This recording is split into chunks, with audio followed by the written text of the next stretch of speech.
Hello, Internet. It is time again for another ACP film track. And this is ACP film track number 118. And, oh, sleigh bells ring. Are you listening? This is still February, but David noticed that Die Hard is streaming on Amazon Prime. And let's be honest, if you don't own a hard copy of Die Hard, or you got the rights to a digital copy, come on, you're doing it wrong. Because come on, it isn't Christmas until Hans Gruber falls off Nakatomi Plaza. Spoiler alert. What year was this? Was this like 86?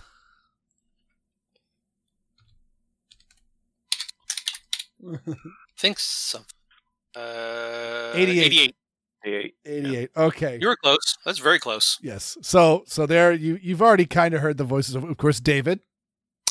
This was my idea. Yeah, this is good find, David. Good find. But I would like to call out is when Weer'd said that everybody should have a copy of this. I have a copy of, I think, the first 4 movies in the collection, thanks to a gift from Weer'd. Mm-hmm. So I wanted to. My original plan was to start banging some of these out on DVDs that we all had as well. Except for I found out that the portable DVD player that I had that I could easily use for this is no longer working, and I just haven't really felt like dropping the cash for it. But either way, it's streaming. We'll this will be a future ACP Christmas gift to the non-paying members because come on, they've have to. They've got to have it. Yeah. So yeah, and Oddball, we haven't introduced you. You asked for a miracle, I give you the FBI.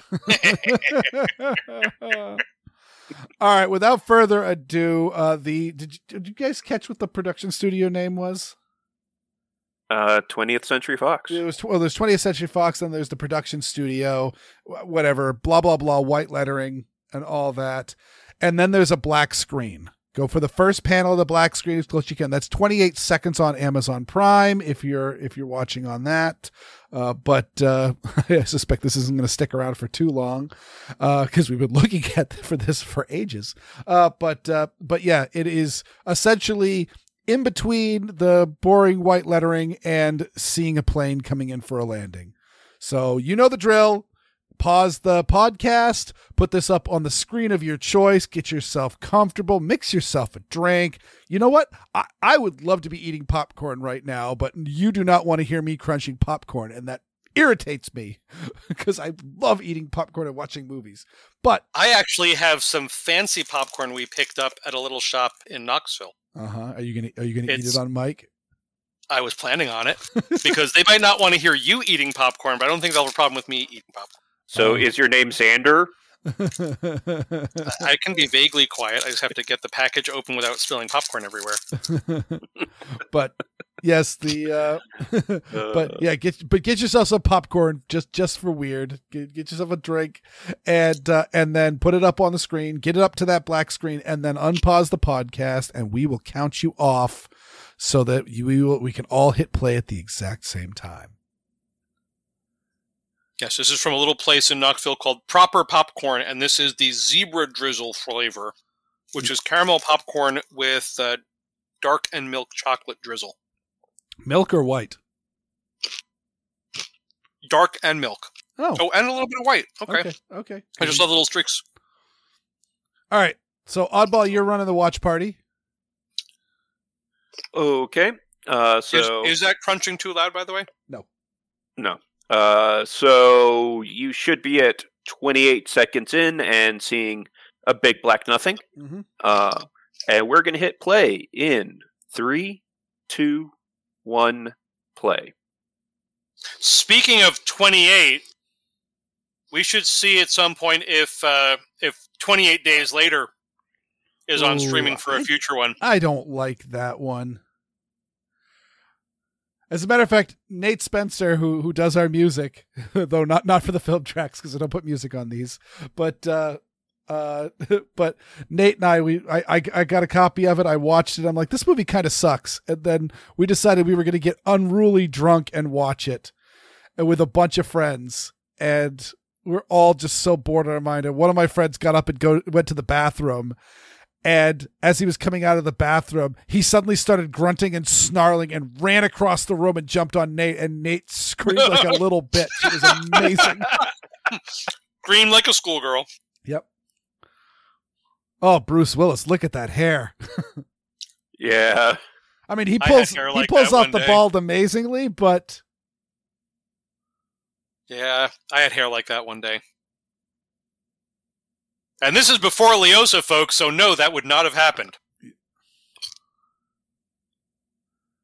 It's okay, it's a Beretta. It holds very few rounds.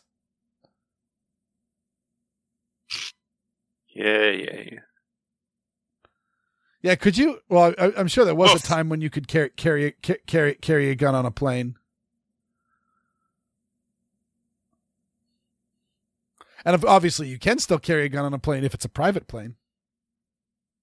Which someday, that would just be so nice for me to walk onto the tarmac of an airport. Oh, it's smoking in the airport too. Kids, ask your folks. Yes, that used to be legal for anybody. Yes, that was totally legal and common. Even on domestic flights, you could smoke on the airplane in flight. Yeah, Mm-hmm. that's the thing that always surprises me is the planes still have the little no smoking light on that's always illuminated, and yet there can't be any planes that are still in the air that were made. I mean, these aren't planes that have the CRT tubes and hanging from the ceiling, or in the back of the seats in front of you. Mm-hmm.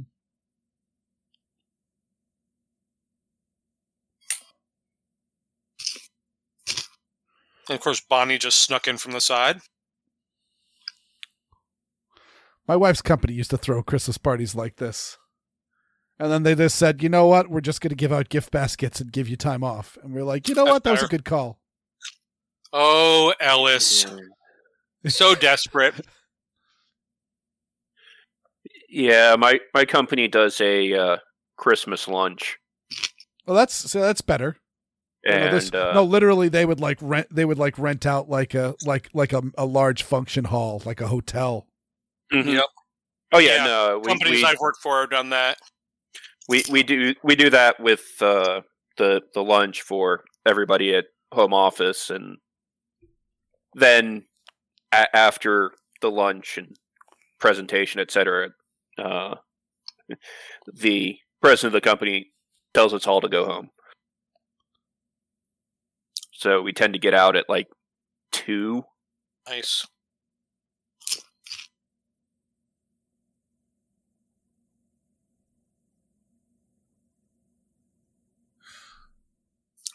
Is that by chance the same girl from Long Kiss Goodnight? It could be or might not be. Could be.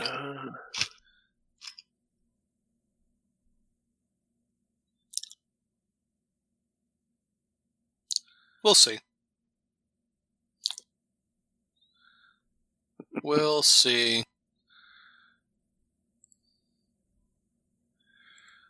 Was her name Lucy? Yeah, I'm looking up right now. Taylor Fry.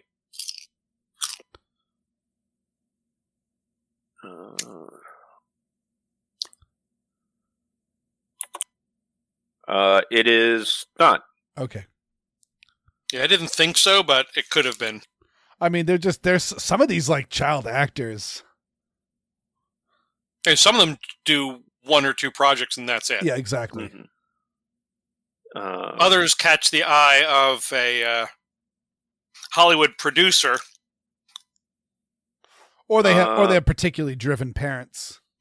Yeah, it looks like who throw them at the Hollywood producer. Yeah, right. Like I mean, Elijah Wood. Elijah Wood's been getting like quite steady work since like he was like 10. Mm-hmm. Kurt Russell, I think. Oh yeah, wow, I don't think he's hasn't worked a year in his life. Yeah.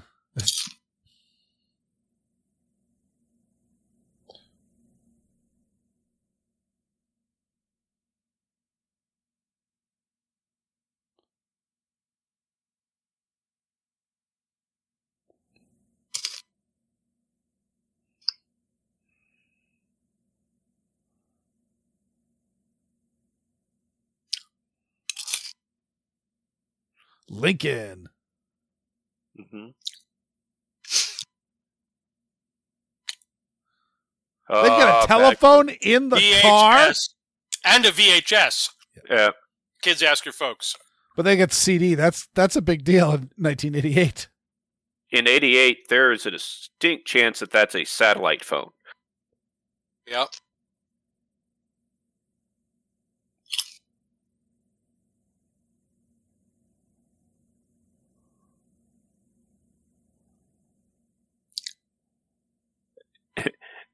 And a limo driver being okay with you lighting up in the car.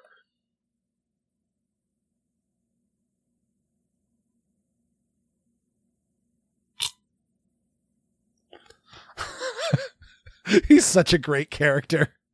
Oh, yeah. Bruce Willis tries to pull the tough guy on him, and he's like, I don't give a shit. I'm curious.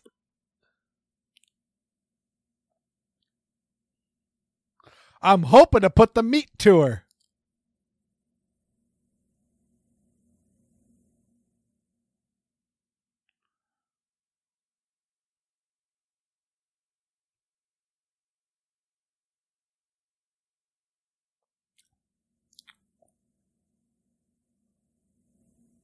The fictional Nakatomi Plaza is the headquarters of 20th Century Fox. The company charged itself rent for the use of the then unfinished building. Tax write-off.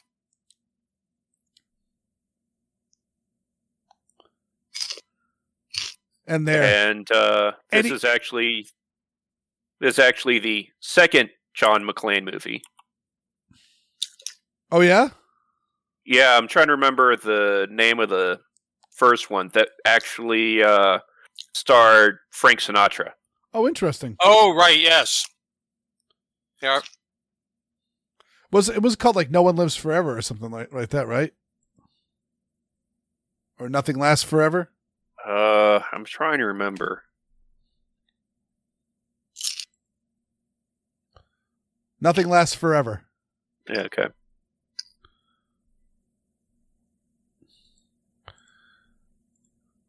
Let's see.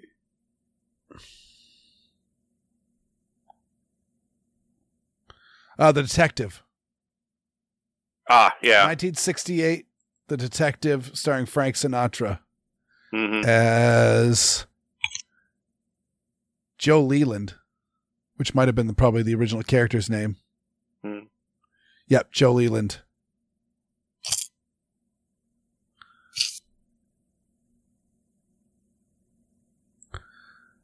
Nothing Lasts Forever. Yeah, Joe Leland is the character. So they picked John McClane for, I don't know.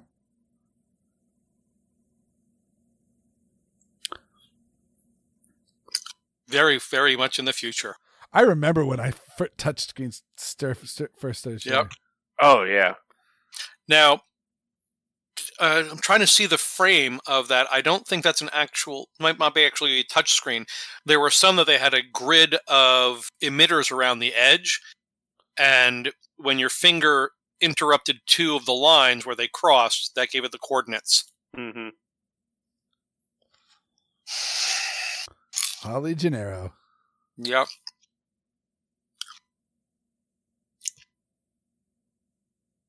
Bruce Willis observed in an interview that many of the real police officers he met with to help prepare for the role and who served as technical advisors on the film all had a very dark, macabre sense of humor, which he tried to factor into his performance.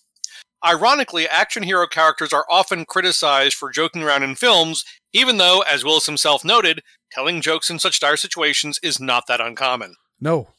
Oh, yeah. Yeah. You ever meet some special forces people and stuff like that? Oh, yeah. I know all sorts of military and law enforcement folks over the years. Yeah, no, that was a good buddy of mine that we met in kindergarten, and he said that to me one day. He's like, you know, our kids are older than we were when we met, and but he was talking about he was an army engineer, And but he talked about like when he would start rubbing elbows with the special forces guys, he goes, you always see the movies, you always think they're the dark and the broody, the tough guys and all that. And he goes, instead they're all just a bunch of like, crazy guys going Yahoo and having a good time. Oh, you should have seen some of the stupid stuff we did in the fire department. Oh yeah. Well, especially after a bad call. Yeah. Oof, yeah. Well, I mean, there's also just that whole adrenaline junkie side. Is there was a Chinese restaurant that the building inspector just kind of passed over. I don't know if he was bribed or what, but essentially it had been signed off, but it hadn't been inspected in years. And they had never cleaned the hood to the fryolator. Oh dear. And so there was a fire. Of course there was. And all that grease eventually aerosolized and detonated, and there was an explosion, and it killed 2 firefighters. And in the aftermath of the fatal fire, the autopsy, the fire department showed that one of them was legally drunk and the other one had a ton of cocaine in his system. Oh dear. And I always like to point out, why was one of them like 4.0 drunk and the other one had a snoot full of cocaine? Because just before they were in that building, they were not fighting a fire. Yeah. Yeah. That's one of the things with the volunteer department is there were some pretty strict rules about that kind of stuff. If you'd had a beer or two, and they mostly drank light beers for this reason. Mm-hmm. If you had a beer or two, that was fine. But anything beyond that, you sat out the call. Mm-hmm. Yeah. Oh, Alice.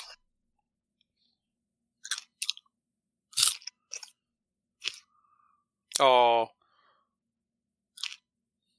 By the way, she's going to be quite the corporate badass. Look at this. Look at that office.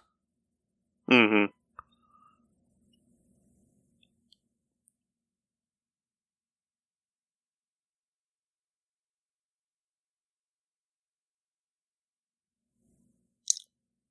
Alice.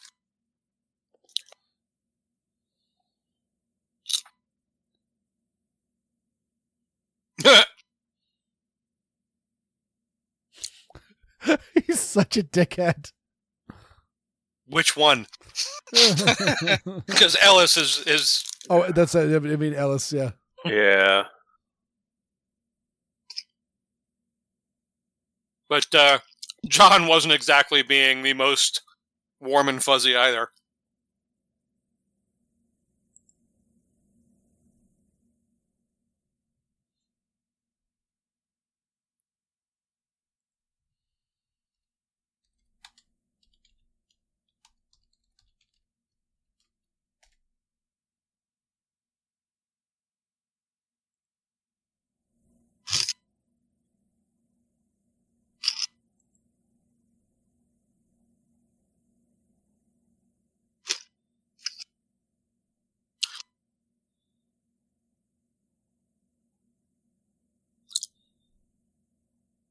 So what's everyone drinking?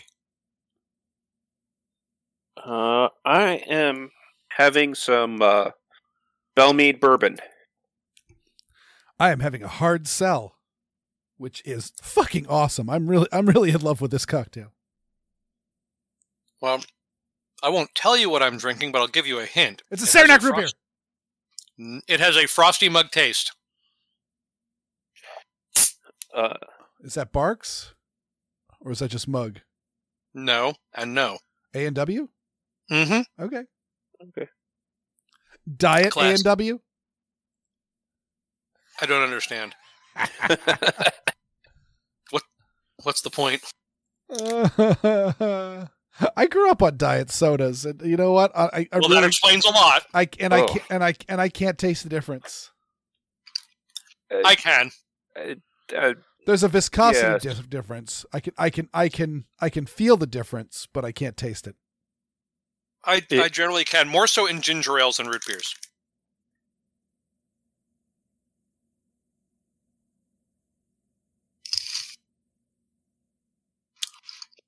I love this interchange. This is just so organic. Mm-hmm.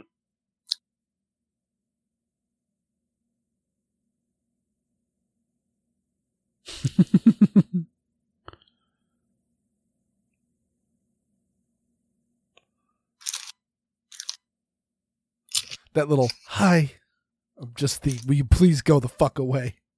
Yeah. Uh-huh.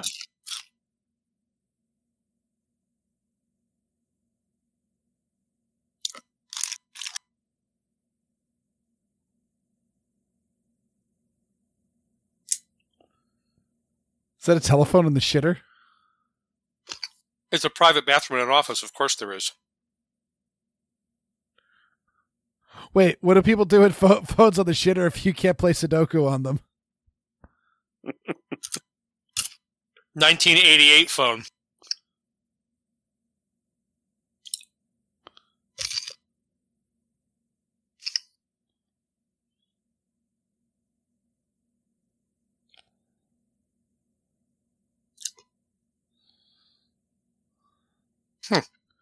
In comes a Mercedes.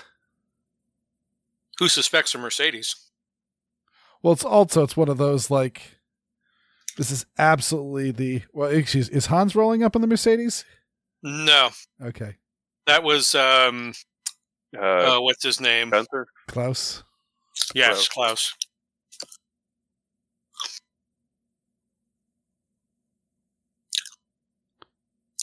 And he did the fly fishing move. Mm-hmm. What's that? When he brought the gun out, muzzle pointed straight up and brings it down like he's casting a fly rod. Mm-hmm. Though that was until it was discouraged because of people having ADs and lobbing them over the berm was kind of into the ceiling. Yeah, was kind of the standard practice for bullseye target shooting.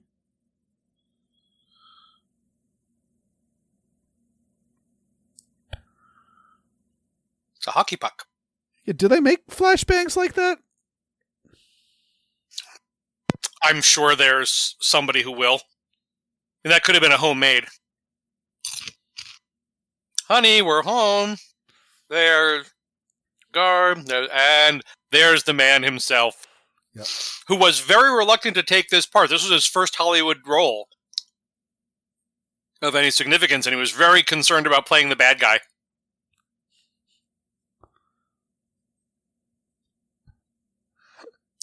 There are some characters like David Morse. David Morse has played like so many bad guys, and I'm just like he's got a face for a good guy. Alan Rickman, he's got a face for a bad guy. Huh. Another piece of interesting trivia.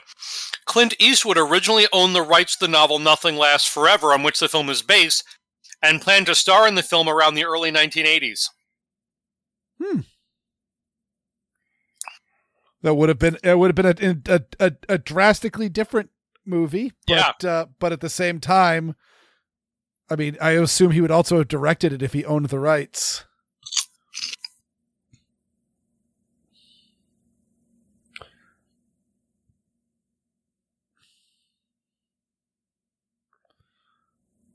I like how he just kicked the computer and it started blowing up. It's the 80s. I mean, it's not... Oh, that is just...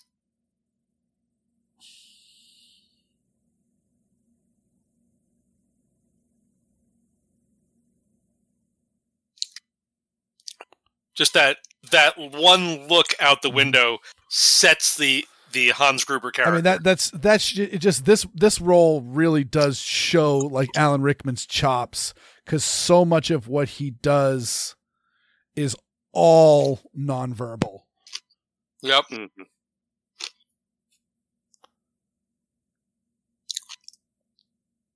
And this is such a good scene.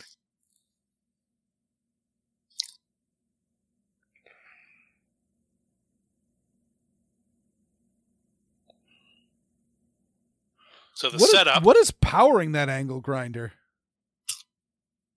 It looked like it was Like a car battery? air compression. He probably had an air tank in the bag or something. Yeah, I mean, that did look like a pneumatic hose.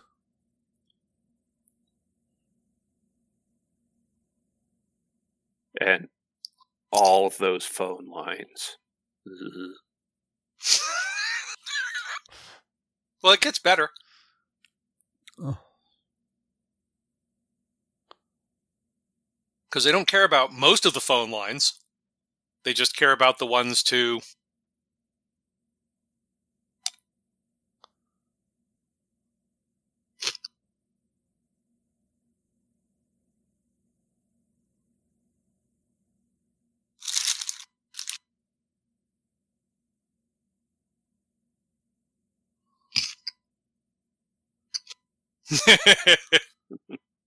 Now, what's not made clear, and unless you paid attention to that line,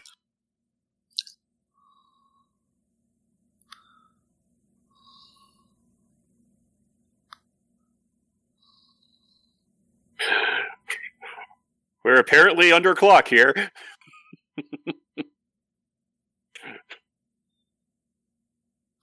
I also like the sparks coming out of the phone lines. Yeah. Because there's all that voltage in a phone line. but unless you paid attention to that little throwaway line, as Klaus came in, he said, "Hey, brother." Mm-hmm. Because that's one of the points, is that the character is his brother. Mm-hmm. Who really wants to smack the shit out of him right now. Yeah, but he's the younger brother, so he can't get away with that shit. Just the menace. Mm-hmm. Mm-hmm. And he's there are other guys with machine guns, and he's... Yeah, and he's the one that doesn't have a gun.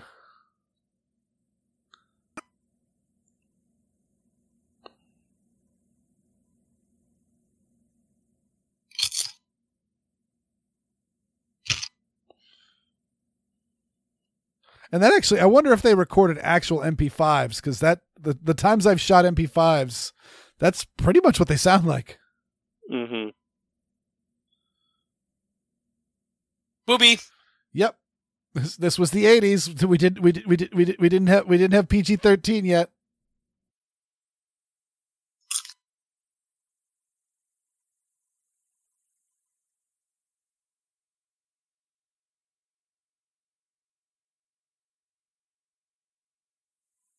And of course, somebody commented that the German spoken is not grammatically correct, because those are the kind of people who do IMDb trivia.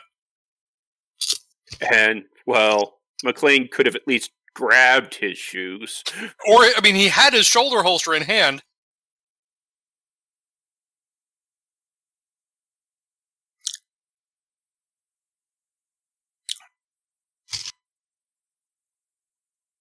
And he was doing a proper low ready.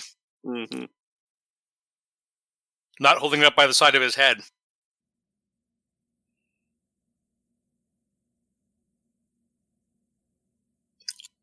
And by the way, kids, in the 80s, finger on the front of the trigger guard was a thing. Yep. And he's a lefty. Yes.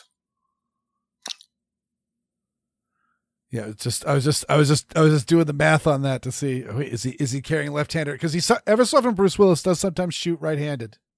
Mm-hmm. But the bulk of but the shoulder holster in the airplane, you could see, was under his right arm. Yep. That's true.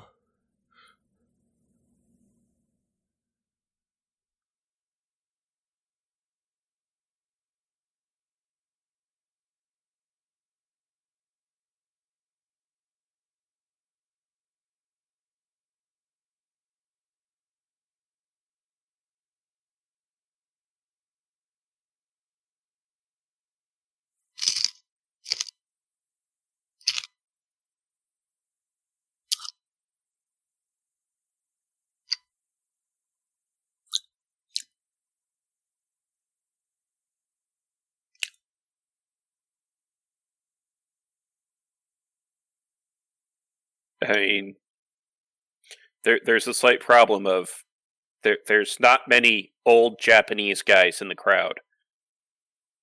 Then there's Ellis.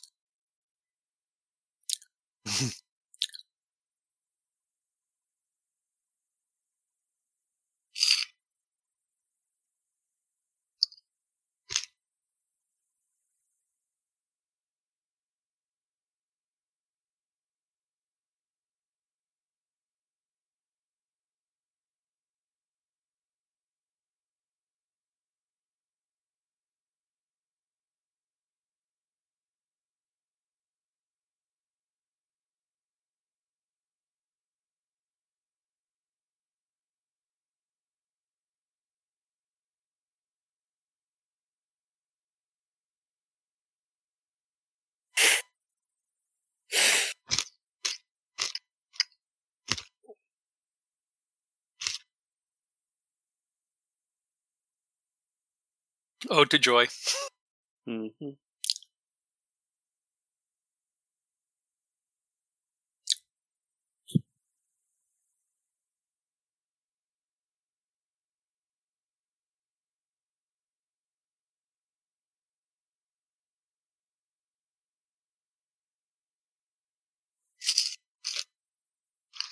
And who is that in the front pulling the cart? One of our favorite Asian bad guys? Mm-hmm. Oh, is it? Oh, what's his name? Leung. Yep. Yeah.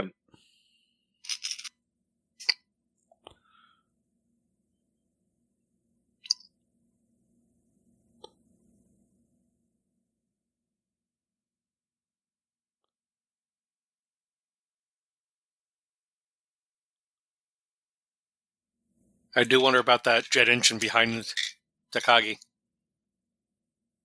I'm sure a friend of the show could identify it at a glance. Mm.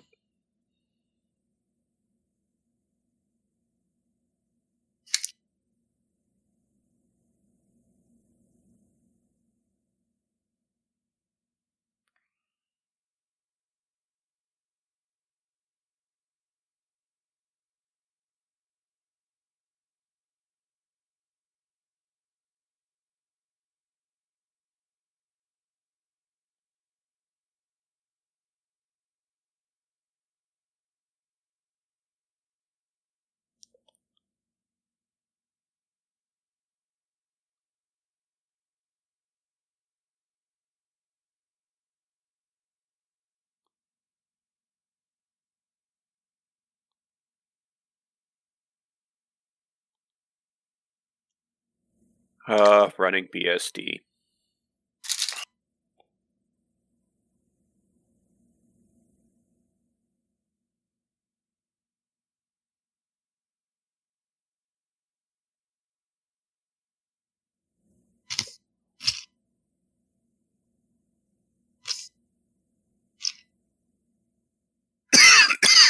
Excuse me.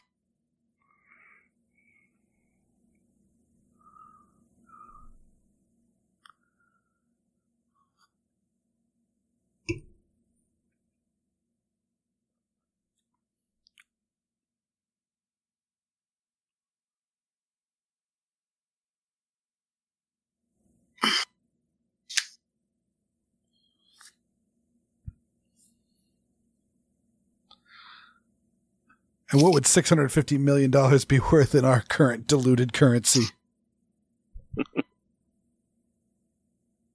Couple grand?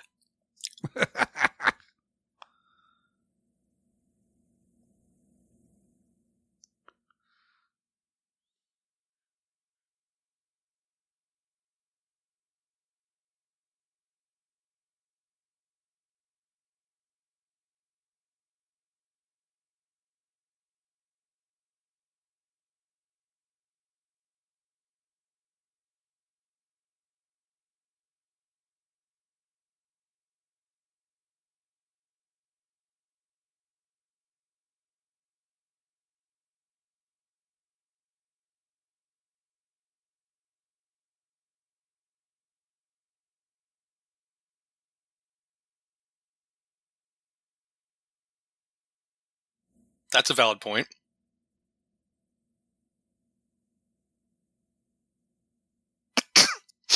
You're not helping. Shut up.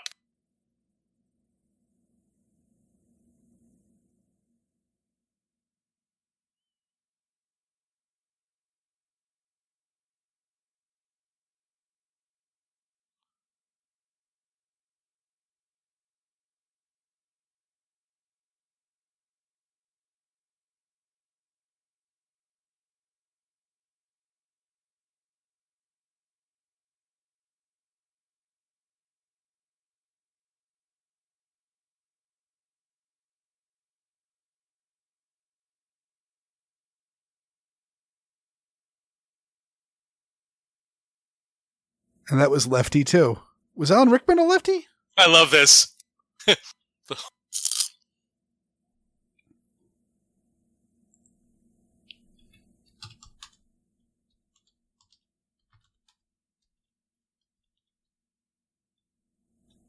And he just switched to his left hand as well.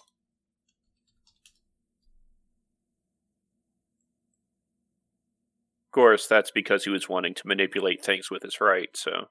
Yep, because it's back in his right now. I just thought it was interesting.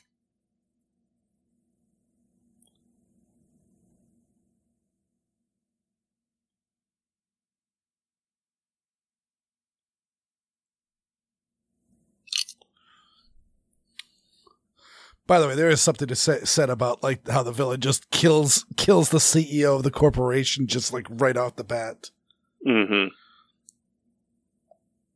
So many times in movies, the villain will just have some long, stretched out negotiation. Yep. Or they'll kill a flunky to make their point. Yeah.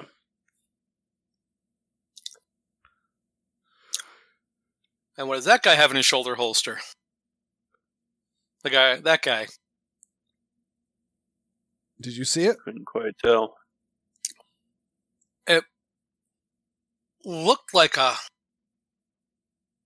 maybe another Beretta. No. Grip proportion was wrong. That looked more like an HK. Probably a P9S. Could have been. Hey. I mean, in this time frame, the number of P9Ss in movies was out of this world. And I do appreciate how they have the crew carrying all European weapons. Mm-hmm.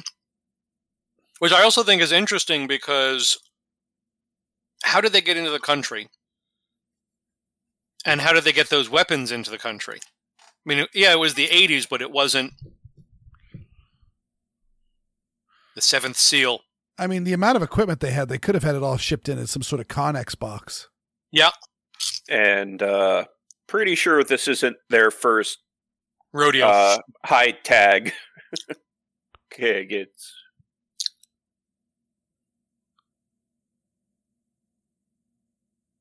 now, one of the things, originally the character of John McClane was supposed to be yet another 80s super action hero, so many of the action stars of the era were considered. mm-hmm. However, John McTiernan was, in his words, bored with such characters, and since Arnold Schwarzenegger worked with McTiernan a year before on Predator and was considered for the role of John McClane, he and the scriptwriters rewrote the script, so McClane was rewritten to be more of an average guy who really didn't want to be there in that situation, but became a hero because he realized that he was the hostage's only hope. Mm-hmm. And that was how they came to choose John McClane. Which was very much the correct choice. Oh, yeah. Yeah. McTiernan felt that Willis could be the average guy.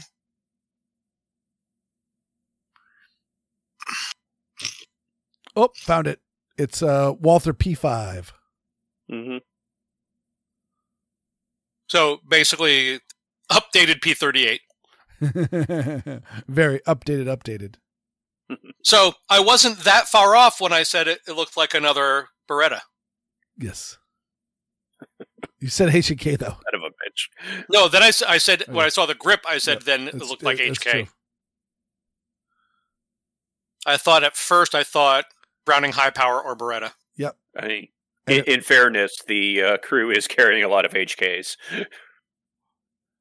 And I would naturally go through again. They carry. Almost all of them are carrying. I think they all are carrying European weapons. Yeah, I think they are. Because Hans has the. We don't know that yet. Spoilers. He just shot Takagi. Yeah. Oh, I thought you said Carl. Sorry, Hans. Yeah. Yeah. Hans had the P7. Yep. Carl has a PPK. Yes. That we he saw. has something else European that we see later. Yeah. And of course we've seen the MP5. Wait, and what did he just do? He did the HK slap. HK slap! In accordance with the protocol. Yeah, yes. But it's kind of dumb. Though I guess actually, to be fair, it probably isn't that dumb, especially depending on what his background is, because so many open bolt submachine guns that if he was military that he probably trained on had the only safety was the little bolt hold open notch. Yeah. I mean, that's how you would use like a grease gun or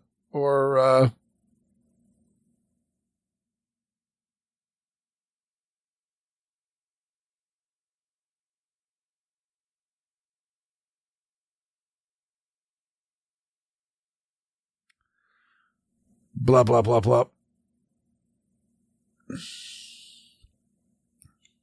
I gotta say, like... It's drywall. It's not going to really do anything. Yeah. The building Neither of those. This Nakatomi Plaza is absolutely a character in this movie. Oh, yeah. And it just got its first kill. Yep. And that's a fairly realistic one. Yeah. A lot of times when someone does the break the neck, such as like, try to turn their head over their shoulder and then there's a loud pop.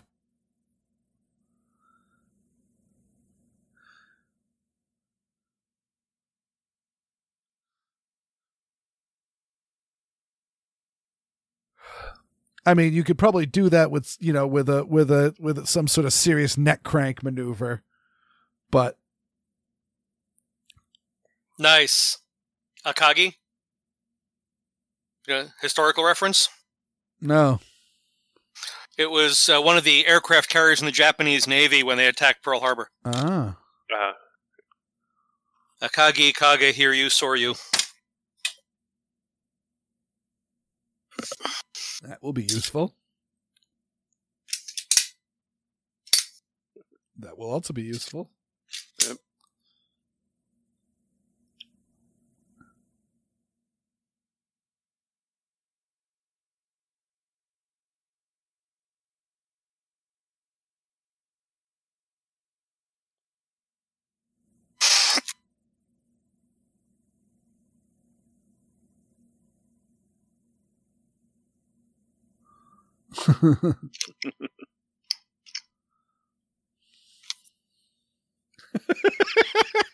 The face.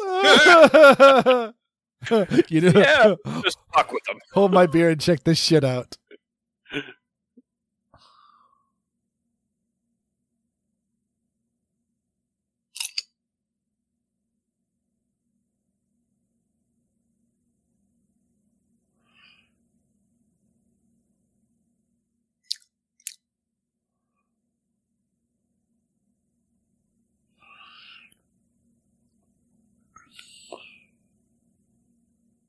Could have made a good fireman.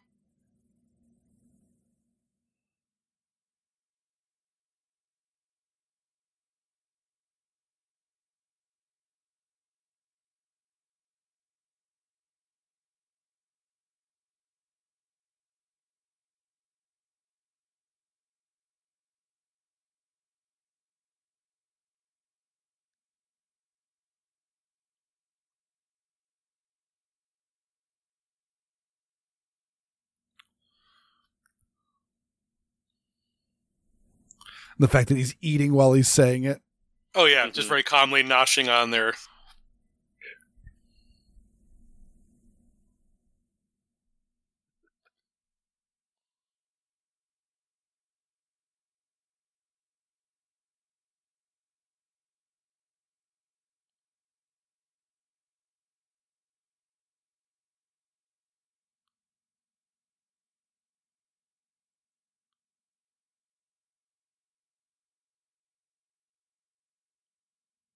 Ho, ho.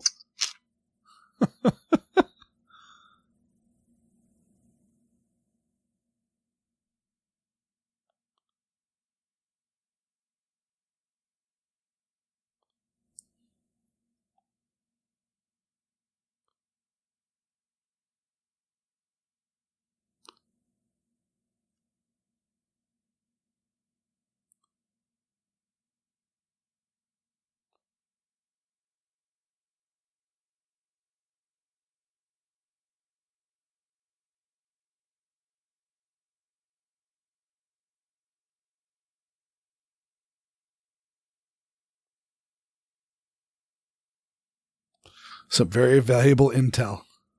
Yep.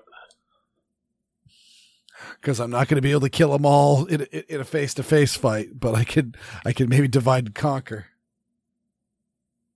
Be the rat in the wainscoting.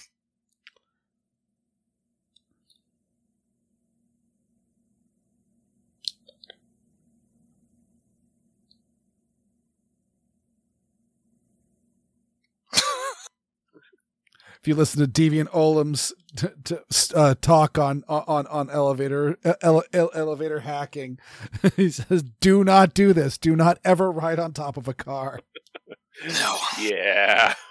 And boobies. Yep.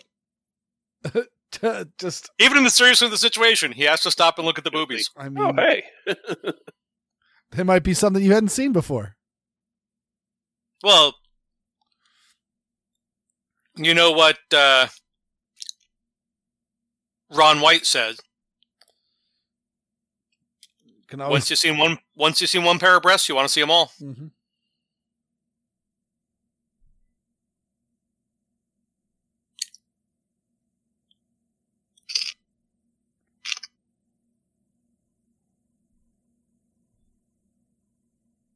Duh.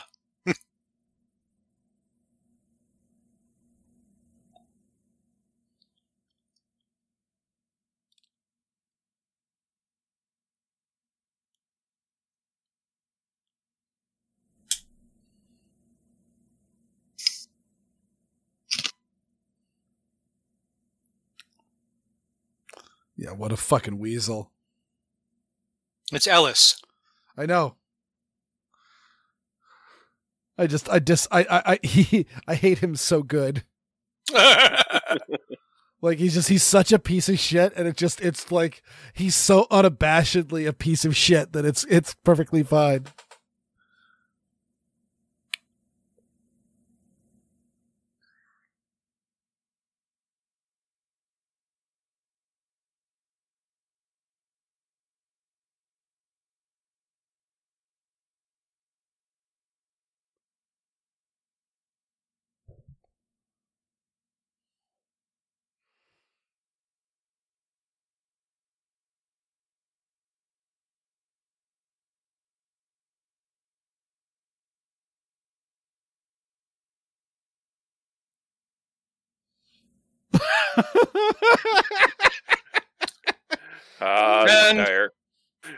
And another European weapon.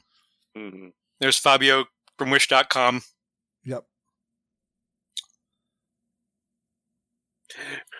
So all the other guys have MP5s. He goes full on Steyr-Og.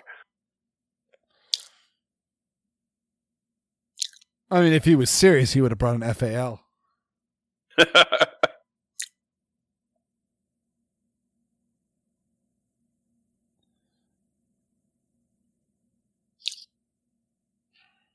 Whee! He's on a slide.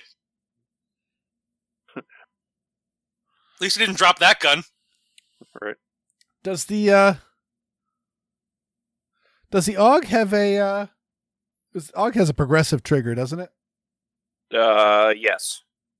So I have never actually handled a live full auto AUG. No, neither have I. Yeah. I've handled a bunch of semi-auto AUGs, and they have very shitty triggers. It's a bullpup. It's their job. Oh, not my M17S. My M17S has got a fucking buttery smooth trigger. But that's its job. And that was something that was highly remarkable about when that gun came out. I fucking bought it. Like, Ryan got ahead of me at the NRA meeting, and I'm just like, oh, fuck. Well, I'm no sense of just barreling over people. And so I just looked over and went, oh, hey, look, there's a bunch of bullpups. Let's see how shitty they are. Click. What? What the fuck? 74 cents a gallon in California. Right? Yeah, add a 5 in front of that today. Exactly. You know that railing's not going to actually protect you. Sure it is. Look. Dumbass. Carl.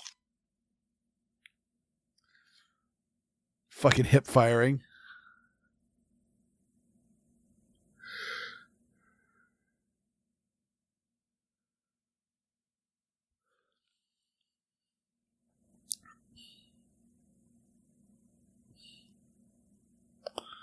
The interesting thing is, how would John McClane know how to not? What experience would he have with an MP5? I guess NYPD probably New had York a few. City. I mean, Yeah. probably learned about it when he was checking the high school students. And now there's one less. Nope. That's right. I always think that guy gets it because the way he drops. Mm-hmm. He's and not every sure. single time he gets back up. He's not sure if he got it or not. I mean, that is a thing. There's a reason why they always instruct you to actually look and check to see if you've been hit or not.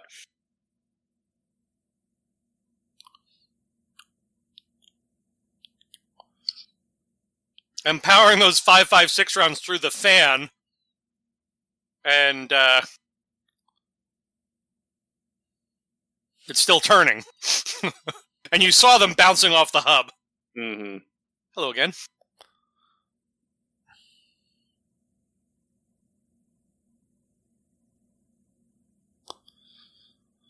Also, nice thing about the titties, it just shows him that the fact that he's circling back around. Yep. Mm-hmm.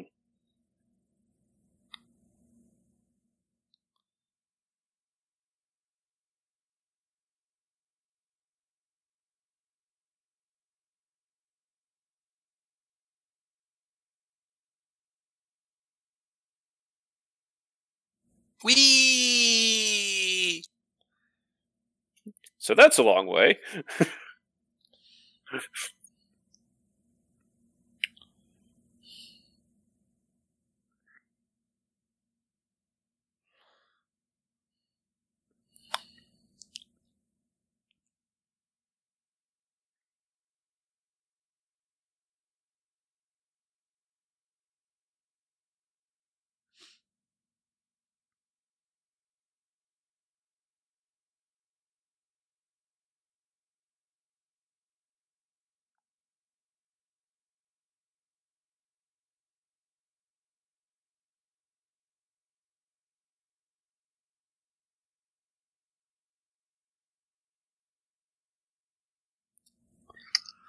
Would you trust an MP5 stock to do this?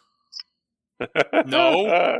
No. Of course, I also wonder, unless it's empty, why is the magazine still in it?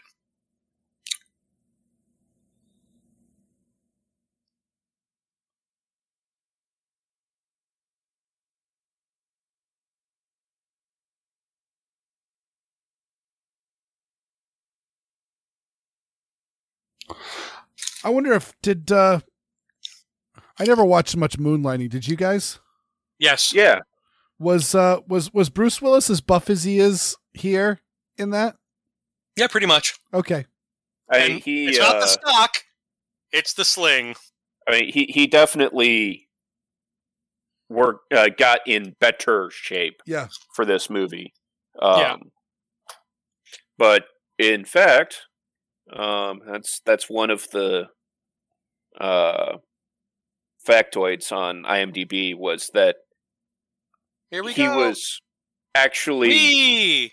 still filming Moonlighting when he was filming this movie, and the exhaustion from both schedules meant that they had to write in some more character development of some of the other characters. Yes.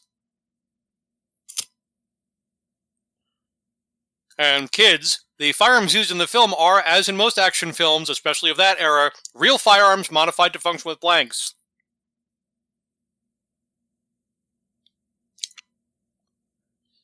And we just And had by the one way, of the note iconic that lines. you just saw his tank top and it was white. Ish. Because there were some smears and scraps. And Oh yeah. the costume department had 17 undershirts in various stages of degradation on hand for Bruce Willis. Well, what I'm about to say is there was a I think I've seen it. I think one of my copies of Die Hard has the deleted scenes, but there was a deleted scene in here somewhere where he crawls through some filthy stuff, and so.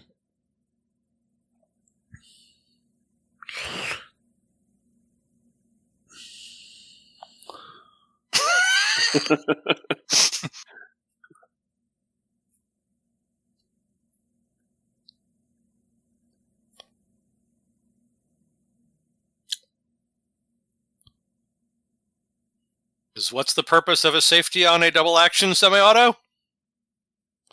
To decock the hammer. Mm-hmm. Mm-hmm.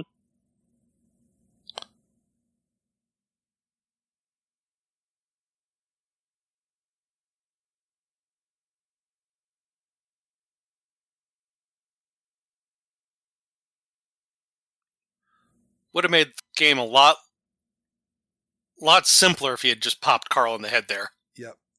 And then Fabio.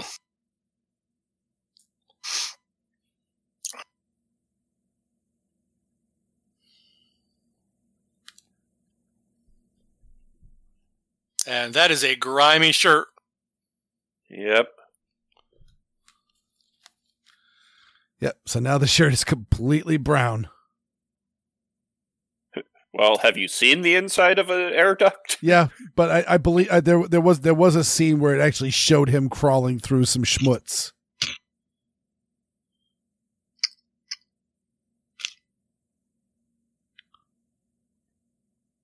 And the scene where McClane falls down a shaft was a mistake by the stuntman who was supposed to grab the first vent as it originally was planned. He slipped and continued to fall, but the shot was used anyway. It was edited together with the one where McClane grabs the vent as he falls.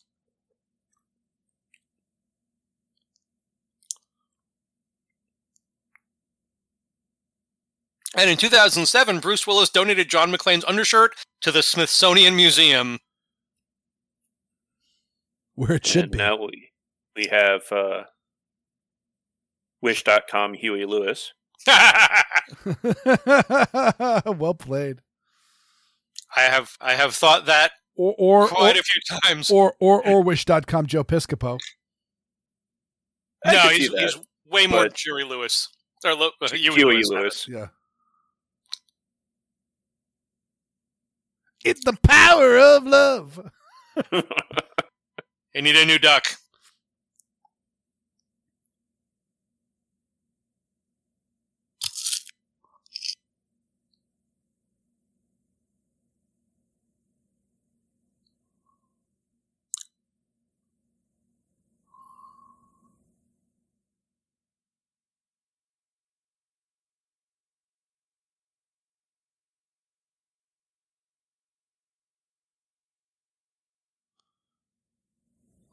Only a couple of the actors who played the German terrorists were actually German, and only a couple more could speak broken German. The actors were cast for their menacing appearances rather than their nationality. 9 of the 12 were over 6 feet tall.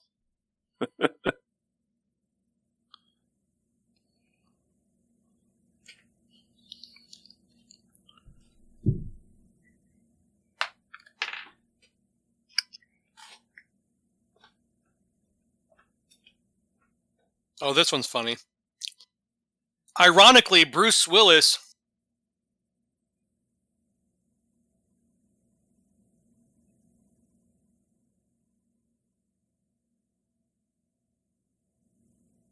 that's...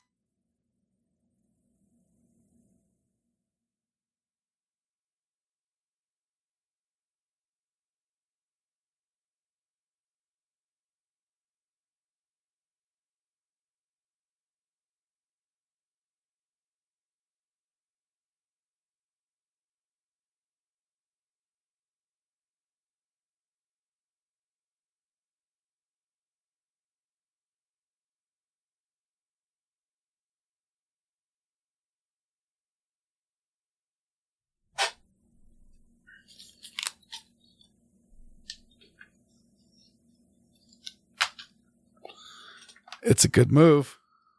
Mm-hmm. and he just got a Texas heart shot. Gather up the guns and ammo. I think Oddball, does shooting somebody standing on a table that you're that you're underneath, does that count as a Texas heart shot? Sure, why not? You know the Texas heart shot, David? Up through the groin? You shoot a deer in the asshole. Oh. And if you get enough bullet penetration, you should hit the harder lungs. Yep. Just core the bitch. Yep. Now, in this one, Bruce Willis suffered... By the way, that was a really good shot. Yeah.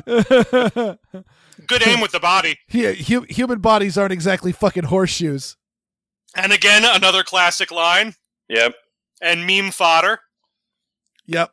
Just that the framing, And the body flies off the hood.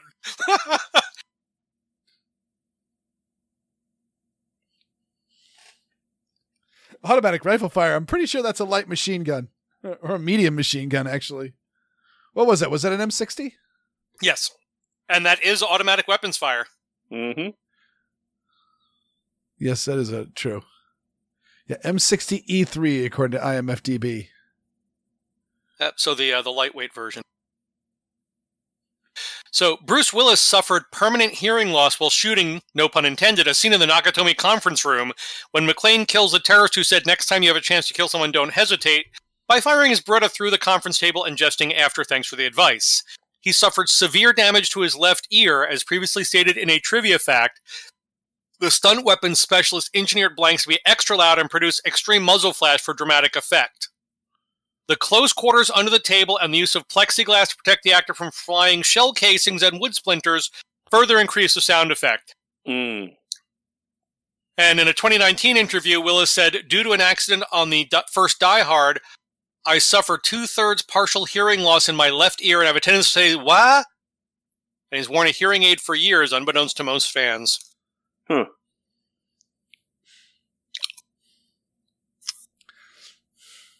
So something Bruce and I have in common. Severe hearing loss in the left ear. Well, that was one thing that Larry really wanted to do is in the Dead Six series, Lorenzo gets a gun fired very, very close to his head, and he wears a hearing aid in that ear for the rest of the series. Nice. Have you read those books, David? I started. I had a little trouble getting into them. I just didn't care for the characters. Gotcha. Oh, it is my favorite of Larry's works. I would say for me, Grimoire is probably Grimoire is really good. But that was what I said to Larry. I said, just so you know, Dead Six is absolutely my wheelhouse, and he was like, "Yeah, man." He was so happy because he's like, of all the books that he has written, the Dead Six books took the most work because essentially it was him and Mike. Yes, they wrote 3 novels, and essentially they wrote 9 novels. Because each of them wrote their half of the story. They also wrote the other person's half of the story, and then they adapted that into the final story.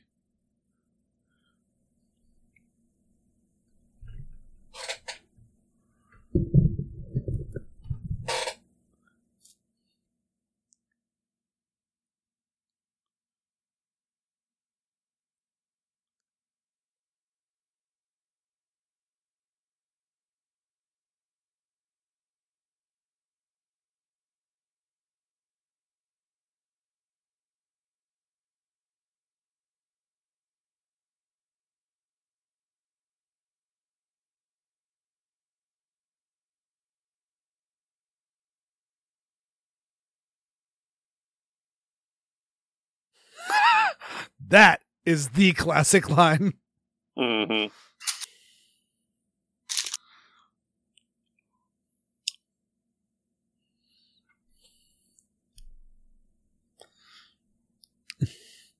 Speaking of which, this guy got steady work.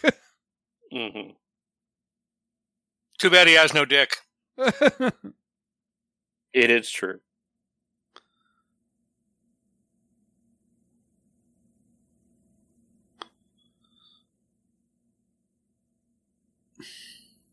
And this is why Bill O'Reilly is the king. Because when Bill O'Reilly was doing the "Fuck It, We Do It" live, when it cut to it. Hey, is that the same? That actress. She's not the girl who plays Ann Lewis in RoboCop, is she? No. No.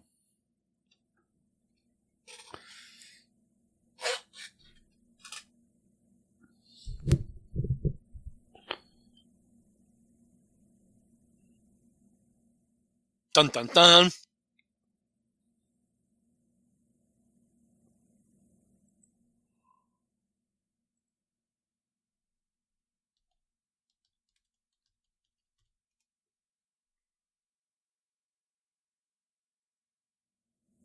Don't waste time. Like he's fucking dilly-dallying. Right? Right.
Also, another actor who got a lot of steady work. Mm-hmm. Mess with the bull and you get the horns.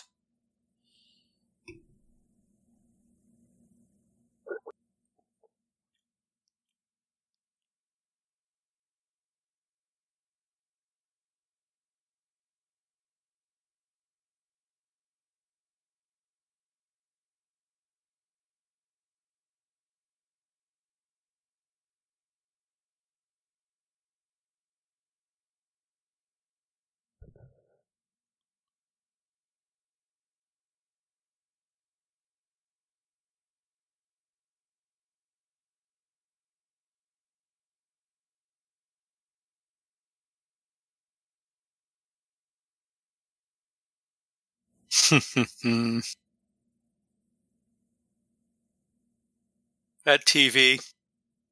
Mm-hmm.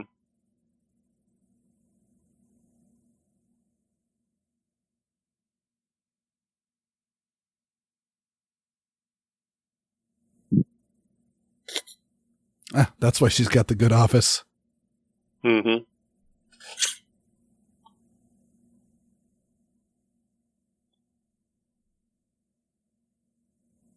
On the suave charm.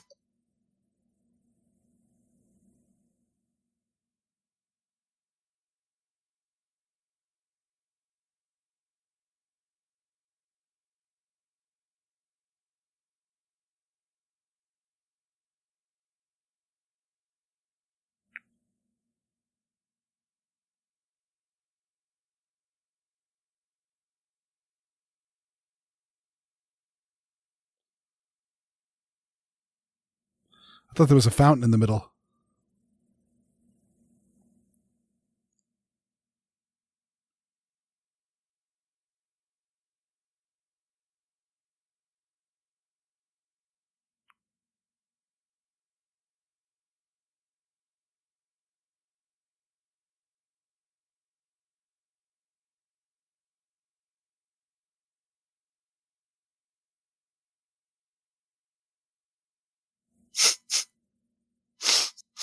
Such a punchable face. Mm-hmm. Mm-hmm.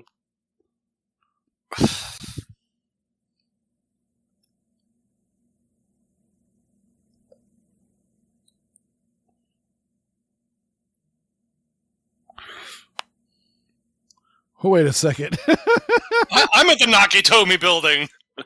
Nobody's told me. Maybe been hitting that mini bar a little too hard. Oh, pull right from the bottle.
Those cigarettes are rapidly disappearing.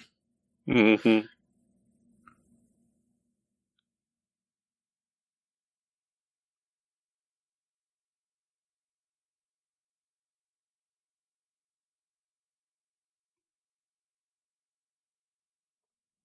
Pray.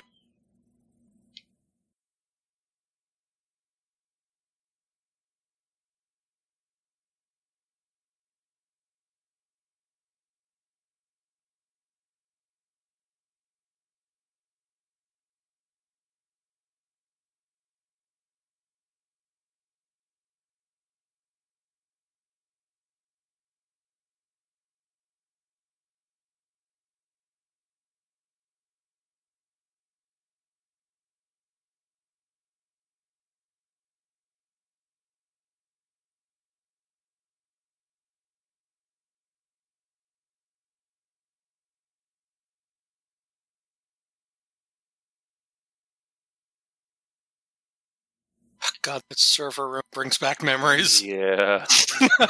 Not all of them good ones. Is that some big iron from IBM? Yes, it is. In fact, there was look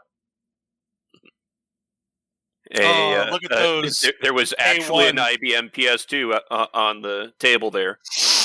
Look at all those A1s.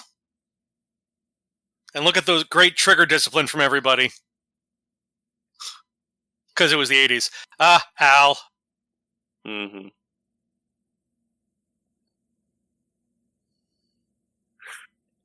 And Al is loaded for bear. Look at all those magazines. 9 of And them? for snacks. Why not? They're stealing bearer bonds. Who's going to care about a freaking candy bar?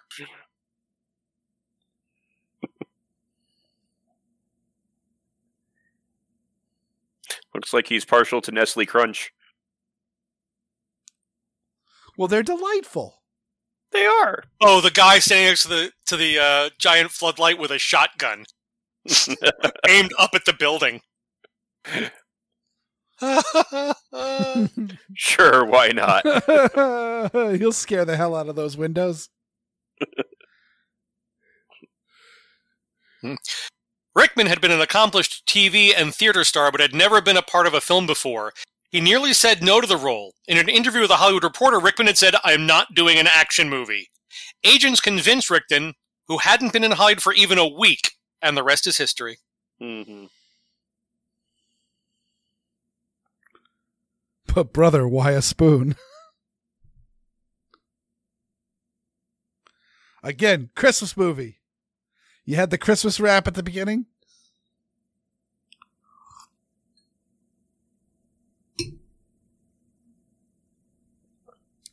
I'm amazed there's no optics on those carry handles. That wasn't a standard thing.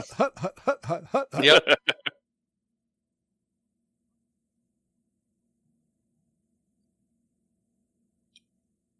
They're being so sneaky. It's called being subtle.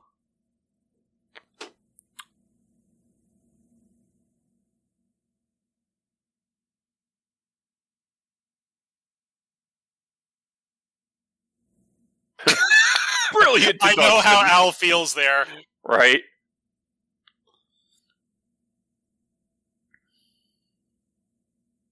Mars bar? And it's an LA double door. That's... Speaking of TV Olam, he'd be through that door in half a second. Lockpicking lawyer? How long would he take? Lockpicking lawyer just unveiled that tool that he's got that slides in and bypasses the locking hasps on a. Oh, look at that elbow! Door. Yeah, both of them would have just gone, "Oh, it's locked. That's nice." Flip. Not anymore. Then this line coming up. That one.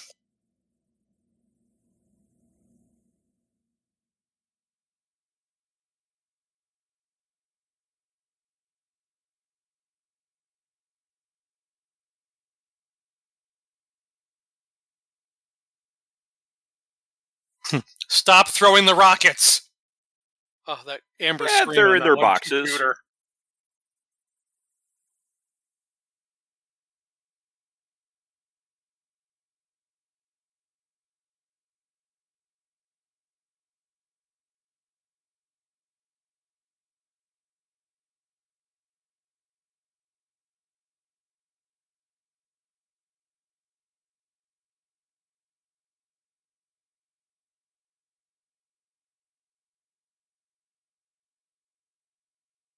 I do like this setup that they have. Mm-hmm.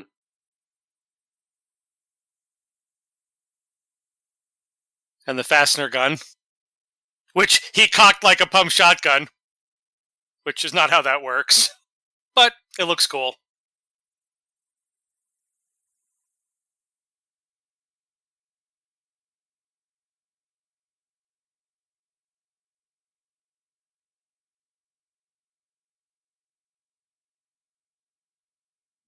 Oddball, how come you have one of those? I want one.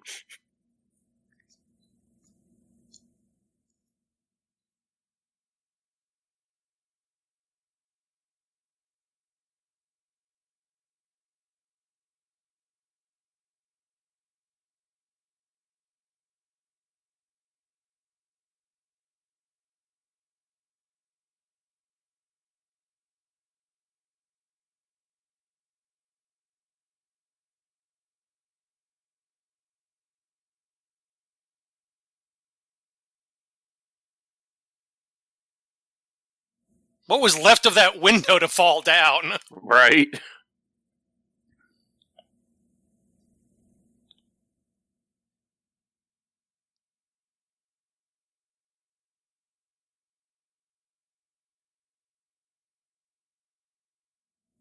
Oh, anyone in the vehicle is dead. Those guys could still be saved. Yeah. It's like, you don't need that many. You don't just if two are good, all are better.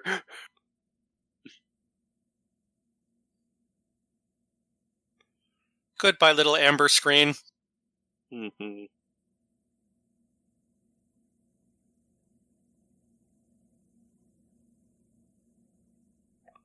Whee!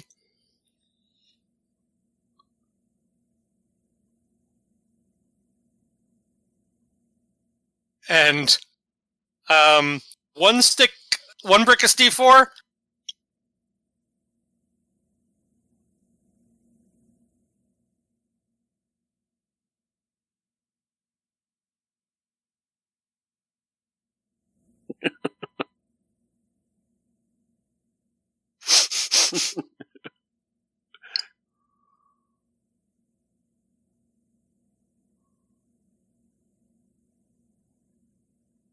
And how is that thing even that much of peace?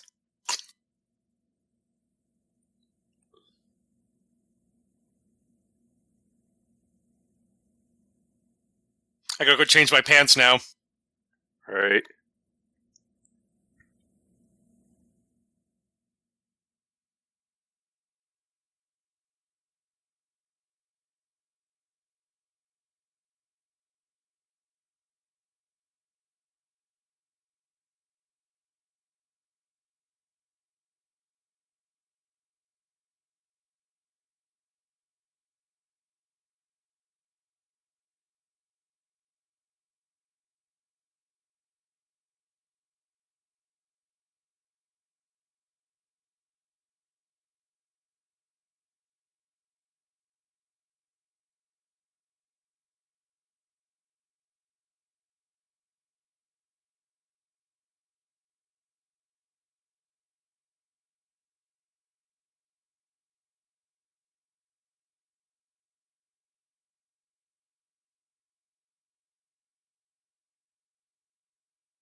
See, there's a fountain. Why do they need bathroom trips?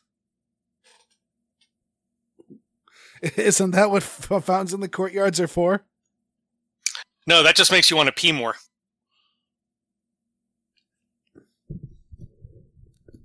Oh.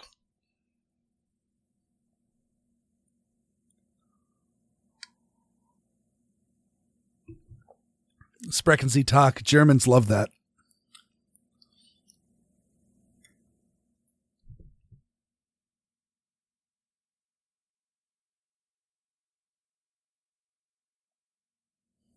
Much of the script was improvised due to the constant screenplay tweaks that were being made during filming.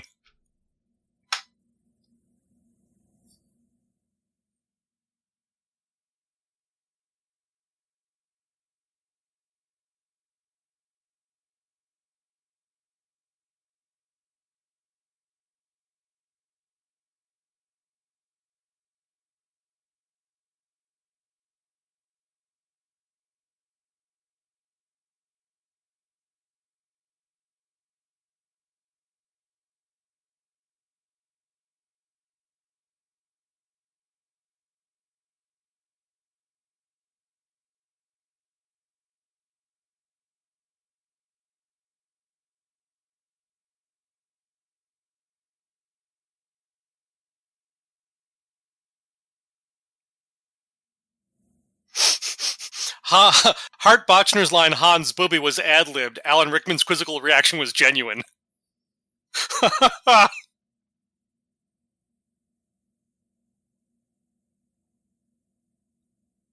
As Hans is going, I'm going to shoot this asshole just out of principle at some point Yeah. anyways. Yeah. My goal is changed to the you could get the bearer bonds and off him.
I don't think that's what he meant when he wanted some Coke.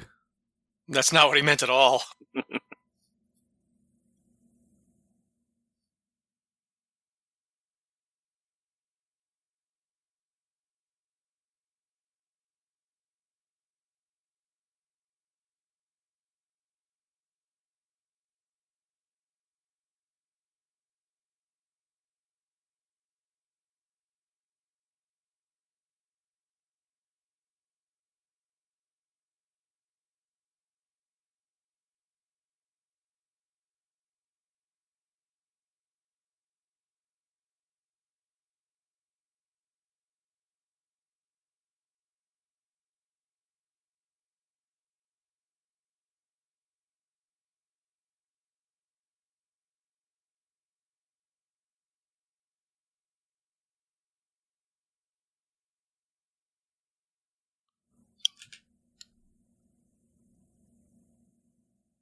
No great loss. Yeah, come on. Nobody liked Ellis. Nope. Even his mom was like, good.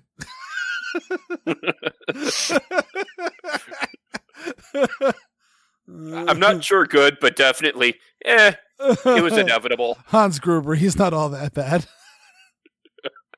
At least he shot Elvis. It's kind of like Hitler. Hitler, he wasn't all that bad. At least he shot Hitler.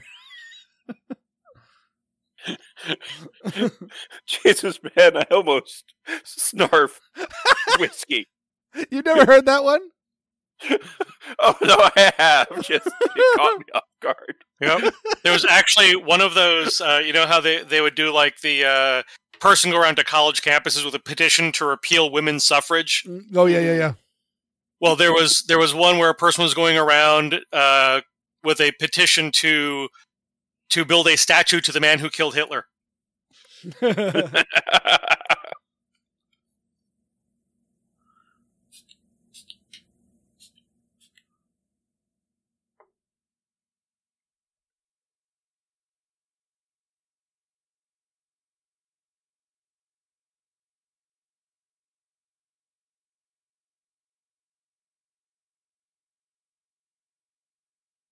Look at that reel-to-reel recorder. As I record this on a flash card. Reel-to-reel tape is still a viable medium. Mm-hmm. For when you're buying your audio by the pound.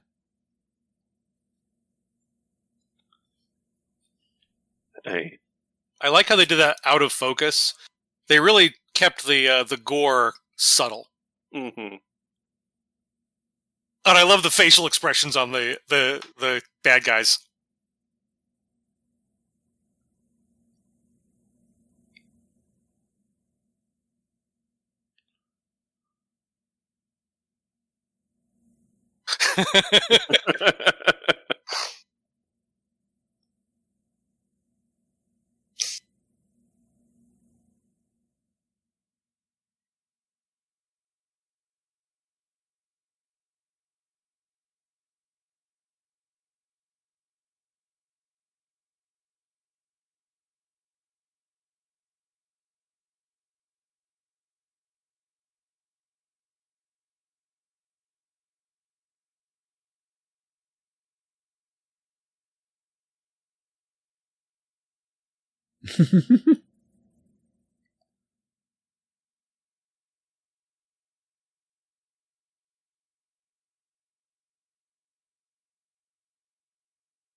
Oh, God, I love this.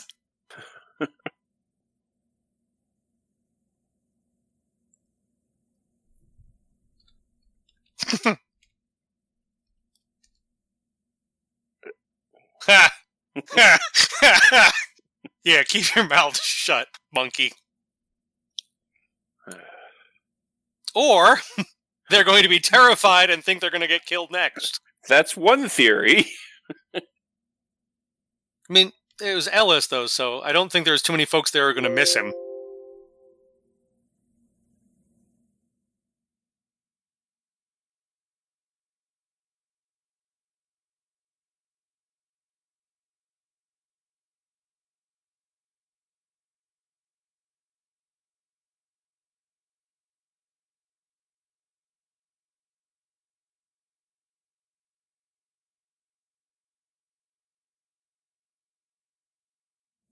Ah, that's who she is. The female reporter is the psychiatrist from the Lethal Weapon movies. Yes. Okay. I'm like, I knew I'd seen her from somewhere.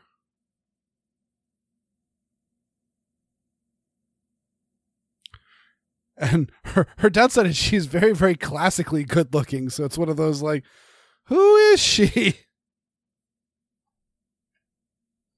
Like this little bit of graffiti.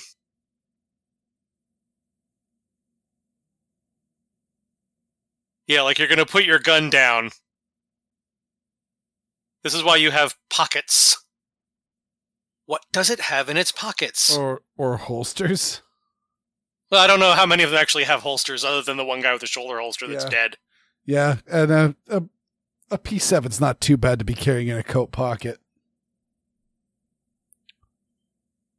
And on Alan Rickman's first day of shooting, he filmed the scene where Hans Gruber first runs into John McClane. He made a jump off a ledge about 3 feet high and injured himself when he landed and tore some cartilage in his knee. Oof. He was told by his doctor not to put any weight on that leg, and he had to use crutches for a week. For the rest of the scene where Hans Gruber is standing and talking to John McClane, Alan Rickman is standing on one leg for the entire time and has a leg brace on under his pants. And also, I believe that they didn't actually rehearse this scene. No, this is the very first scene. Yeah.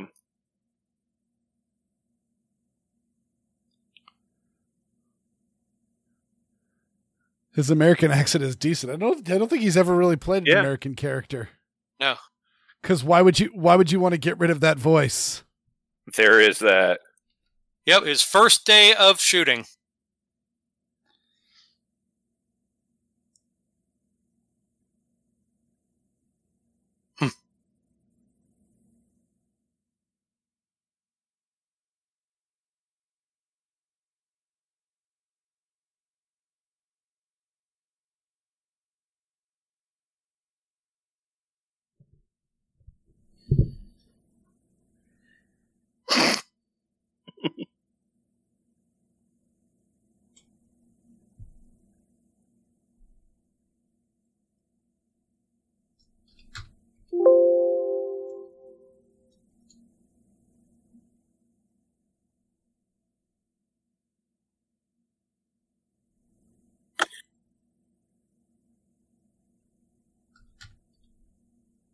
And I'm trying to think. I think all of the characters that the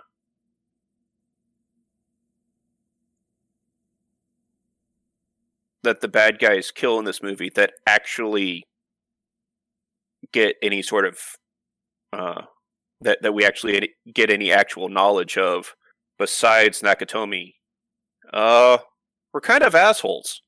Mm-hmm.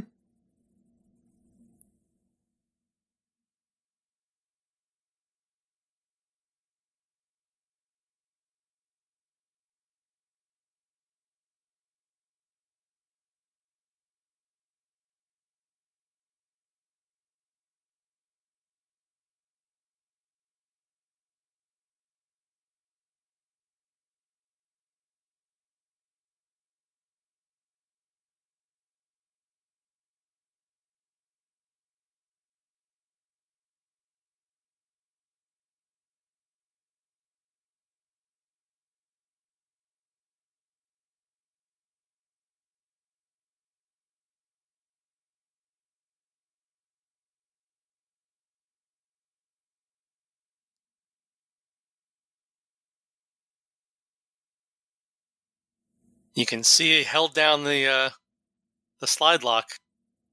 Don't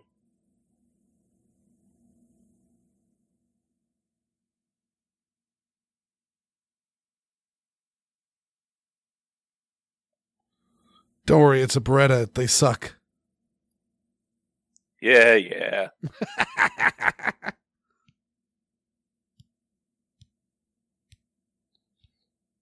We call that allegory.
There we go.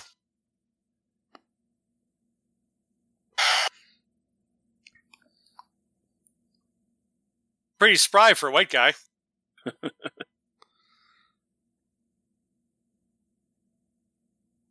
I mean, the smarter thing to do would be to... Oh!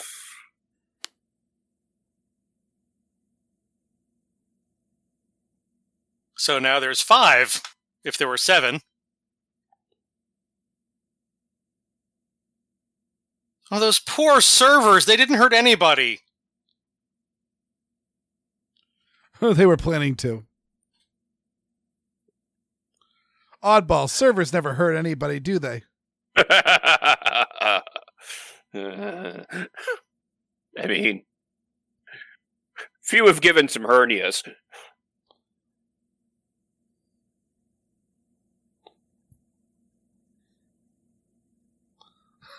Fetch a lavash. Get the cow. And yes, while those cabinets may be sheet metal, there's probably enough metal in those cabinets to stop bullets. If they're IBM servers, there's iron in them, our cabinets. Yep.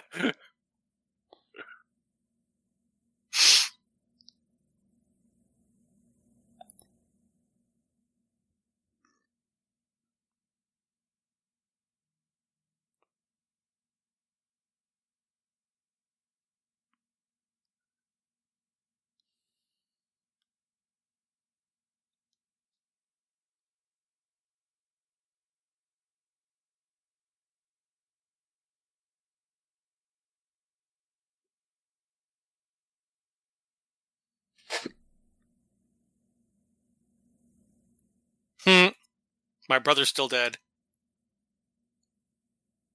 Oh, yeah, that...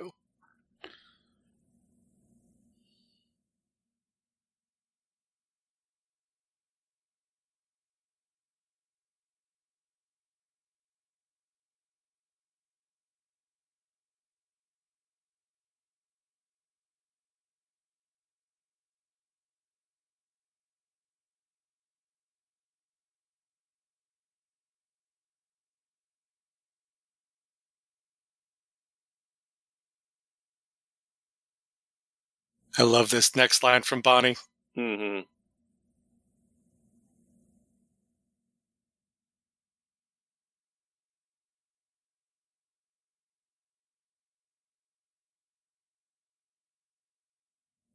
Here we go.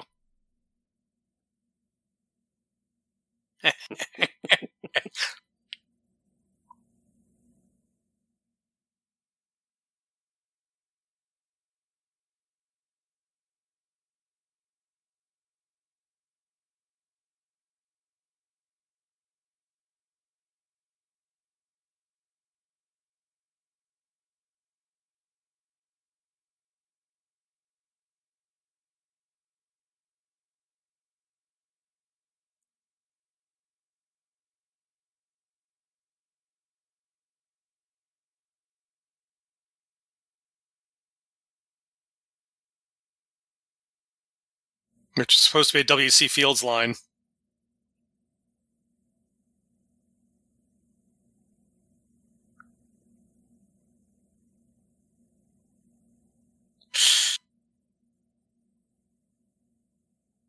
Bruce Willis admitted he still gets squeamish whenever he sees the part where his character pulls glass shards out of his foot. I mean, that's fair. Well, Buddy might pointed out the fact that like Bruce Willis plays hurt really well. Mm-hmm. Honestly, I bet it's his comedy background. Honestly,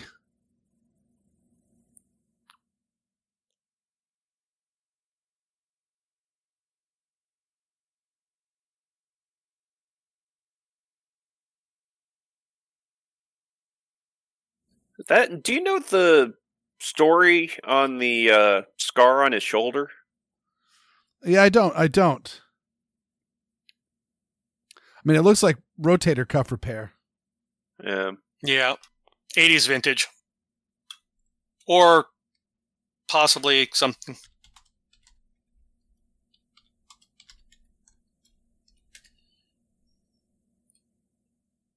It's not just being a cop.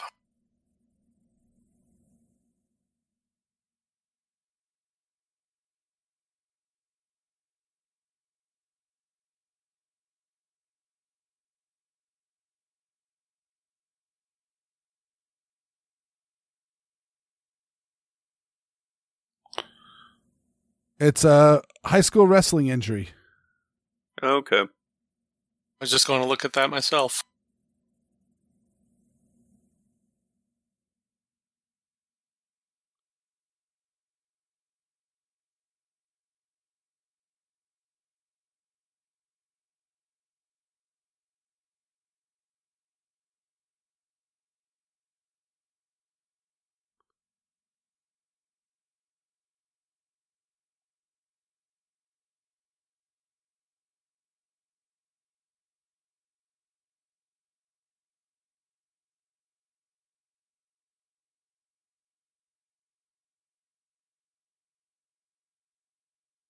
FBI.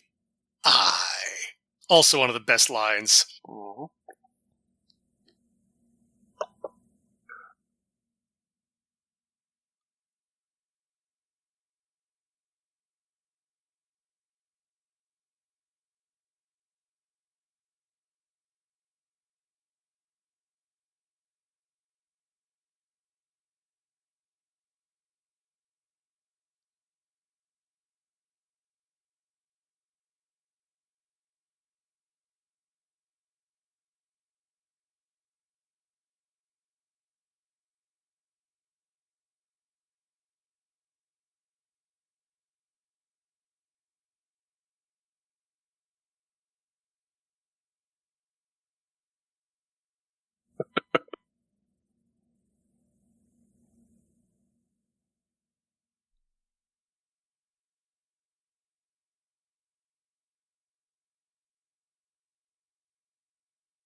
Ooh.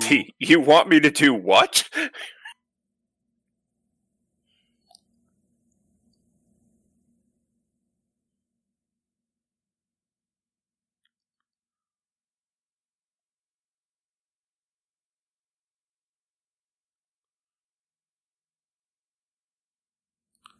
And, once again, Ode to Joy. Mm-hmm.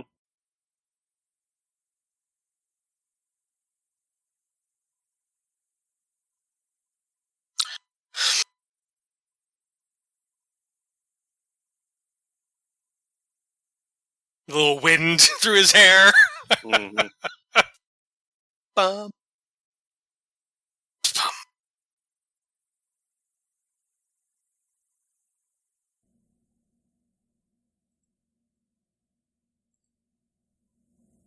I like the armor. Mm-hmm.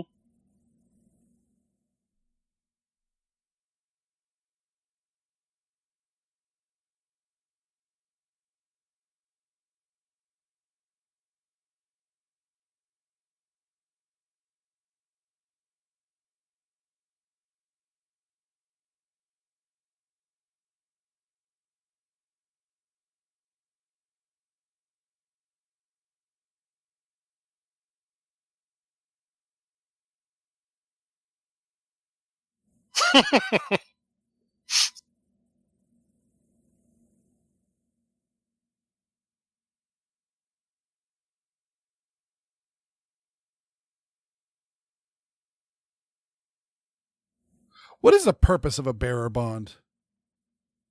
It's basically business cash. Mm-hmm. It's just lighter And than by- cash? Is that the point? Well, each one of those pages was a $100,000 bond. Okay. Yeah. And they are, as they mentioned, bearer bonds, which means they don't have to be signed or anything. It is basically the bearer of that bond.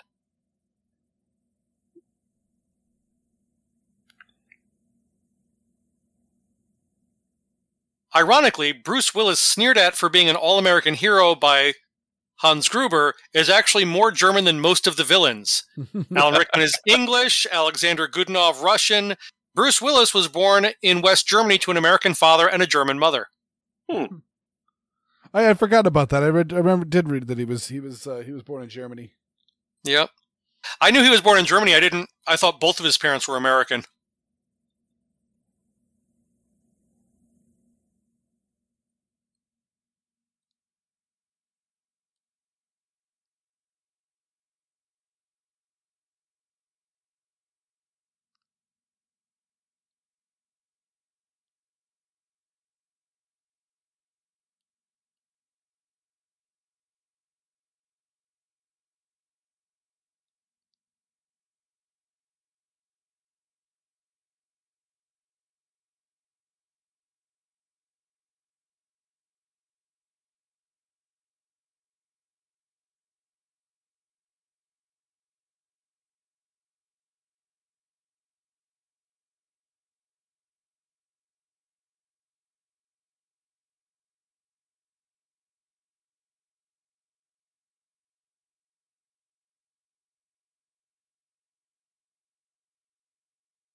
Bruce Willis took the role of John McClane after being turned down by Robert De Niro.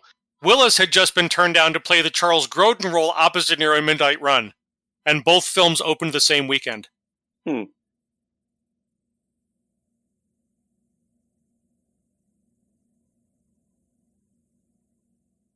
Oh, and the scene with Alan Rickman doing an American accent, that was improvised. Mm-hmm. Wow. The filmmakers have been trying to figure out a way for McClane and Hans to meet face-to-face before the film's climactic scenes. Once they realized Rickman could do a passable American accent, they were off to the races. And that scene led Hans to realize that McClane was barefoot and they should shoot the glass. Mm. And led to Terry Gilliam casting Willis in 12 Monkeys. Oh. That's a film we gotta do. I love me some 12 Monkeys. Oh, dearie. No, you did not use all the explosives.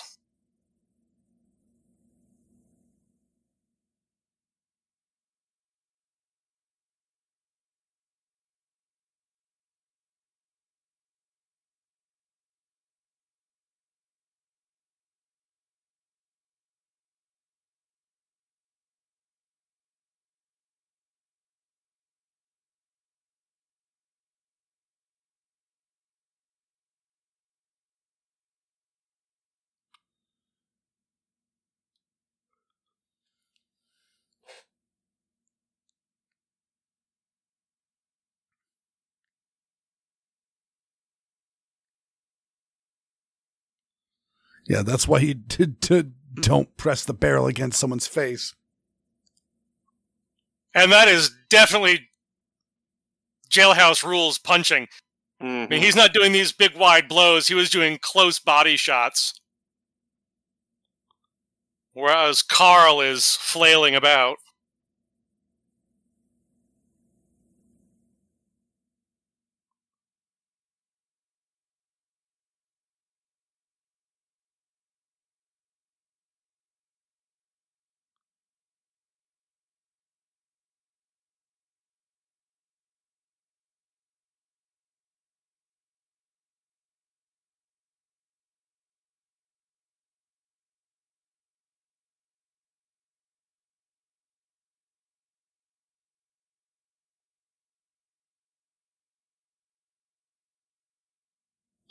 And there goes that hearing.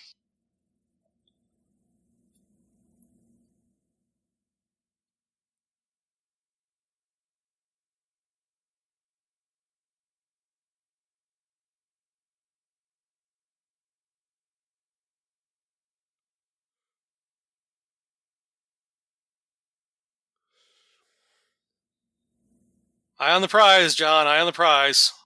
Mm-hmm.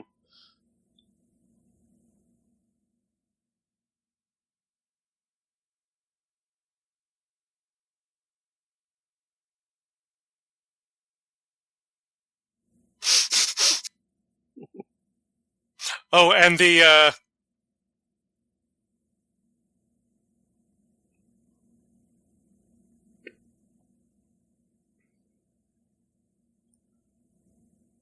he's got a bolt action rifle to snipe from a helicopter. Yep. Like you do.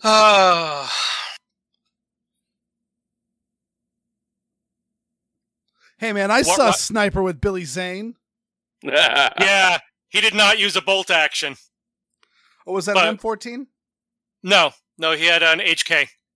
No, it was supposed to be a PSG-1, but it was not. Billy Zane's character.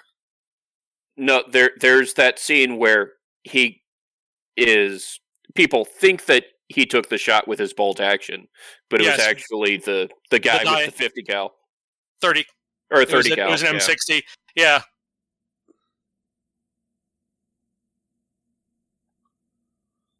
Yep. Yeah, that...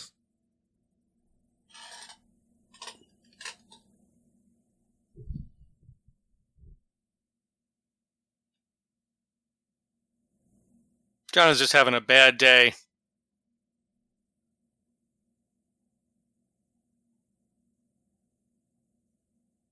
Don't say it, do it. Right. And yes, it totally. Billy Zane in the helicopter shot totally was using a mock-up PSG one. I love this response.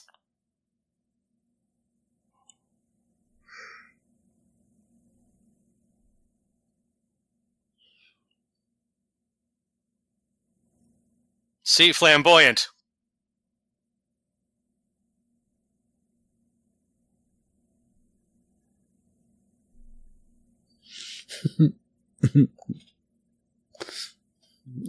I kill him, I eat him, and I take his shit. I'm going to kill you, I'm going to skin you, and I'm going to turn your shin bone into a pencil box. Ow. Should have just shot him on general principles. Yeah. Whee! Rocket pods and miniguns. Like you do. Wait, this is...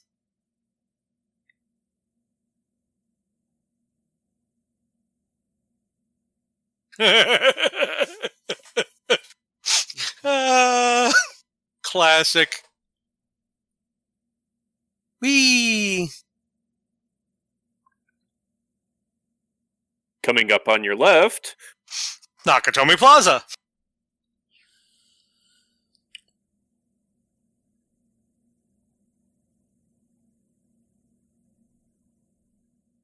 Oh, poor Al.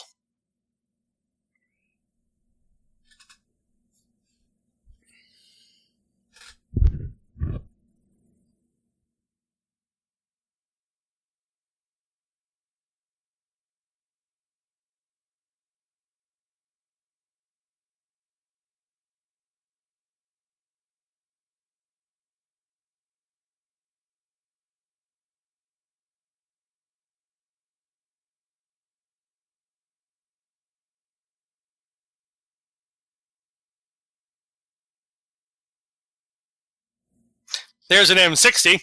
Mm-hmm. At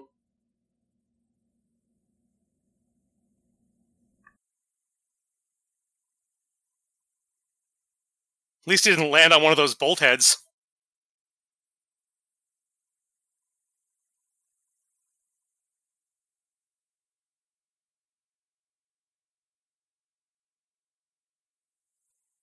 I hope someone's helping the pregnant lady.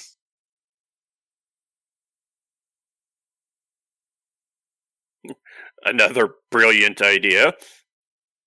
Yep.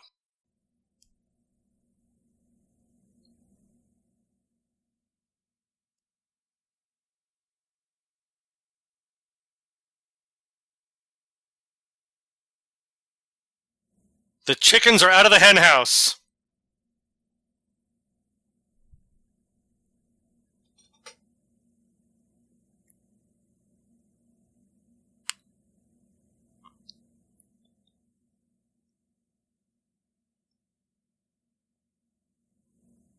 Yeah, about that.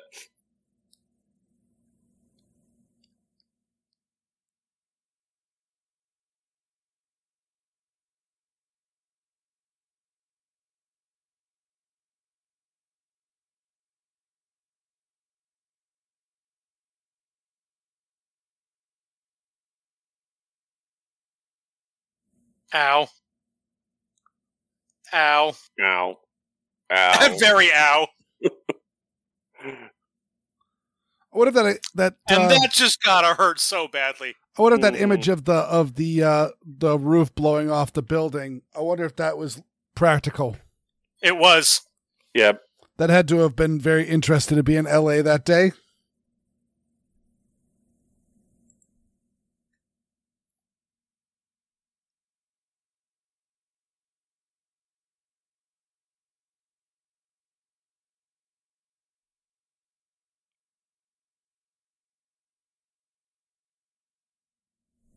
And that was such a very well expressioned scene. Mm-hmm.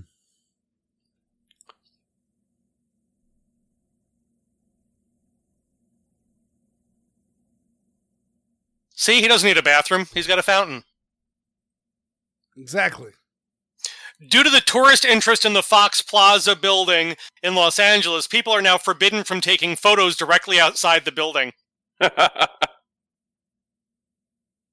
Wait. So... Wait.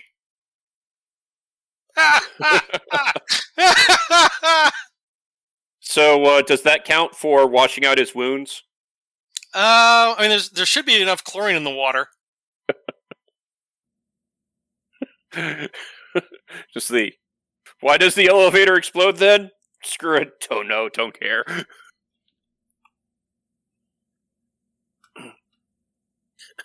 Oh, neat. So the centerfold on the wall is November 1987 Playboy Playmate Pamela Stein. Another Playboy Playmate, May 82, Kim Malin, has a small role as the hostage who's discovered having sex with another partygoer. Oh. And a third, 1988 July, Terry Lynn Doss plays the one at the airport who runs past McClane to hug another arriving passenger. So there were 3 Playboy Playmates, and we only got to see 2 of their breasts. Well, 4 of them, but...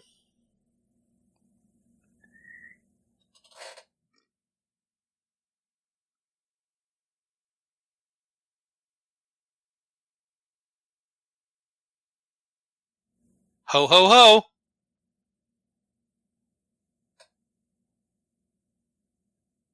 I love the music for this. Yeah, it's very Star Wars. Or Battle Beyond the Stars, actually. Well, also a little bit of... there's a little bit that reminds me of Jaws that... Oh, yeah.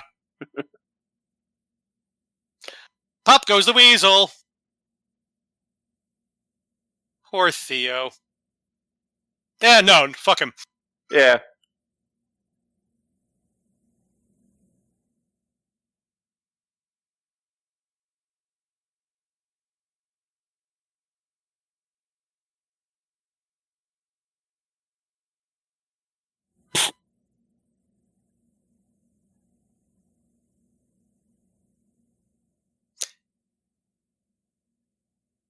No, the other guy.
And just like in Last Boy Scout, you get them laughing.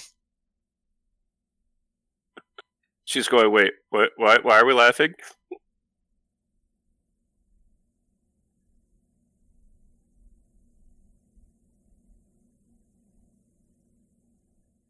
Whoopsie.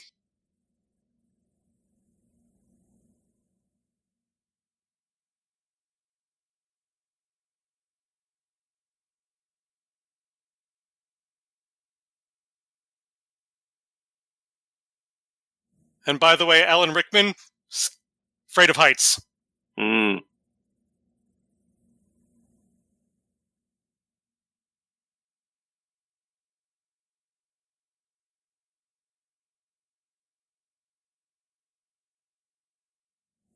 Rolexes are overrated anyways.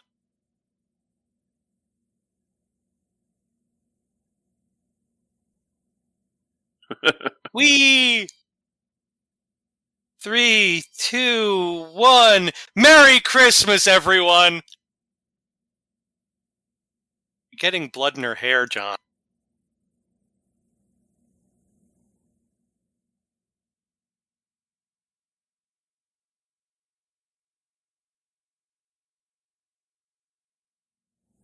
And there's a lot of very happy people picking up the occasional bearer bond. Mm-hmm. Because, like I said, that is the point of a bearer bond. Yep. If you are bearing it, it is yours. Huh. Oh, neat. Hart Bochner is the son of Lloyd Bochner, who co-starred with Frank Sinatra in The Detective, which is based on Nothing Lasts Forever.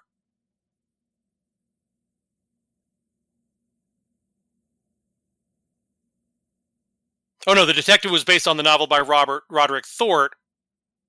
The sequel is Nothing Lasts Forever. Mm-hmm. So, Frank Sinatra starred opposite Ellis's father.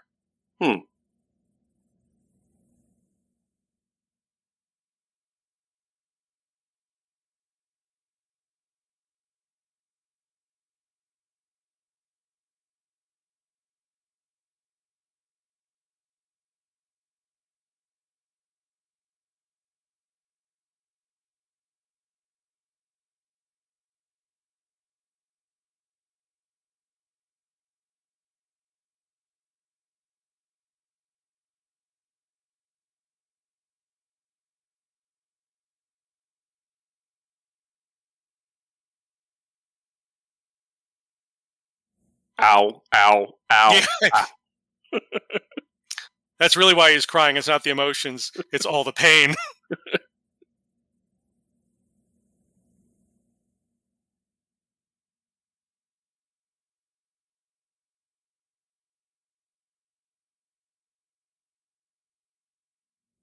Sam Neill turned down the role of Hans Gruber.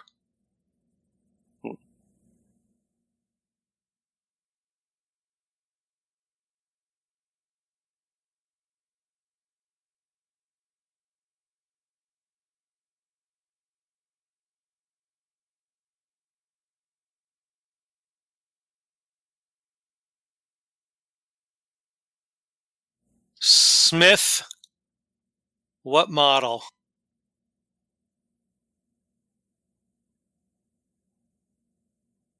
Clearly a Smith. But is it a Model 10? Or is it a Model 13 or 14? I couldn't quite see the sights. Yeah. Fixed sights Model 10 almost certainly. Well, fixed sights Model 10 or Model 13. Yeah. Oh, adjustables. Model 14. Yeah.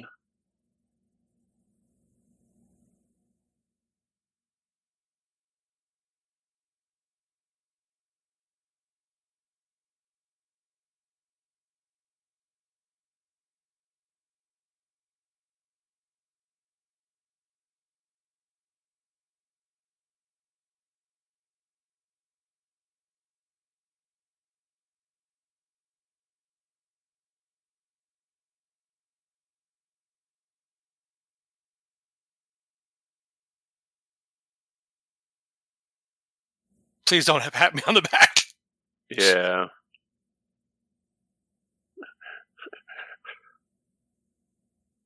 John, shouldn't you be in an ambulance? Yes, he should be actually probably getting a pint of blood. Right? Or, if it was a decade earlier, a bag of lactated ringers. That's an emergency TV show joke. And it's snowing bearer bonds. Mm-hmm. The opening scene was actually filmed on an airplane that was being towed around in circles. Also known as an airplane. Uh-huh. But it was actually in motion. They were towing it around the airfield. And of course, again, Christmas music, because it's a Christmas movie. Yep. So, David, what is your favorite Christmas movie? Is it Die Hard or is it Lethal Weapon? Ooh. Same Beretta, by the way. Yes. I have held it. Yes. Huh. They are very much of a type, aren't they? Yes, the best Christmas movie of all time, but only one can win. Oddball? While David's thinking? That's a tough call. I think I smell toast. Of course, you know how I love me some cheese and Long Kiss Goodnight. That's a good one. By the way, I don't know if this is Pavarotti, but this is definitely Ode to Joy. Yes. So now there are 3 contenders, because I forgot about Long Kiss Goodnight, which is also definitely a Christmas movie. Mm-hmm. Not just because they are set at Christmas, but because they have Christmas themes. Yes. I think I overall prefer Die Hard. If it came down to it, just which one are you going to watch, I would say Die Hard. Though Long Kiss Goodnight, I'm also deeply in love with. Yep. Mm-hmm. One of the things I really like about Die Hard is something that Weer'd, you mentioned early on, is that the building is a character. I have had many, many recurring nightmares where I'm being chased by people and I have to tuck into spaces within a building to get away from them. And it all stems back from Die Hard. Yeah. But it's just, it really is. I mean, when he's fighting with Carl's brother and they go tumbling down the stairs and he breaks his neck. When he uses the chains to hang Carl. Mm-hmm. When Hans goes through the window. And then, of course, everything in the vault room leading up to that is they're trying to conquer the building, in effect, by going through the vault. Mm-hmm. So it really is a character.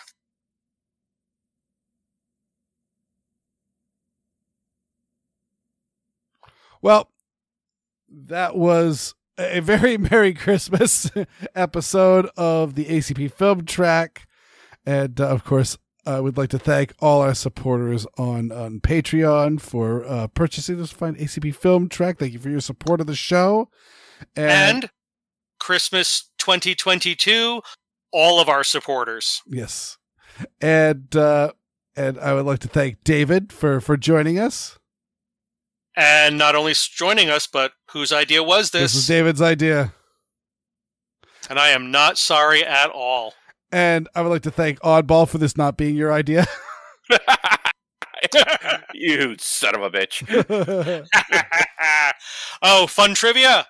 Die Hard is the second movie that Alexander Goodenough starred in that ends with Beethoven's Ode to Joy. The first was The Money Pit in 1986. Ah. Oh, yeah. Michael Madsen was considered for the role of John McClane.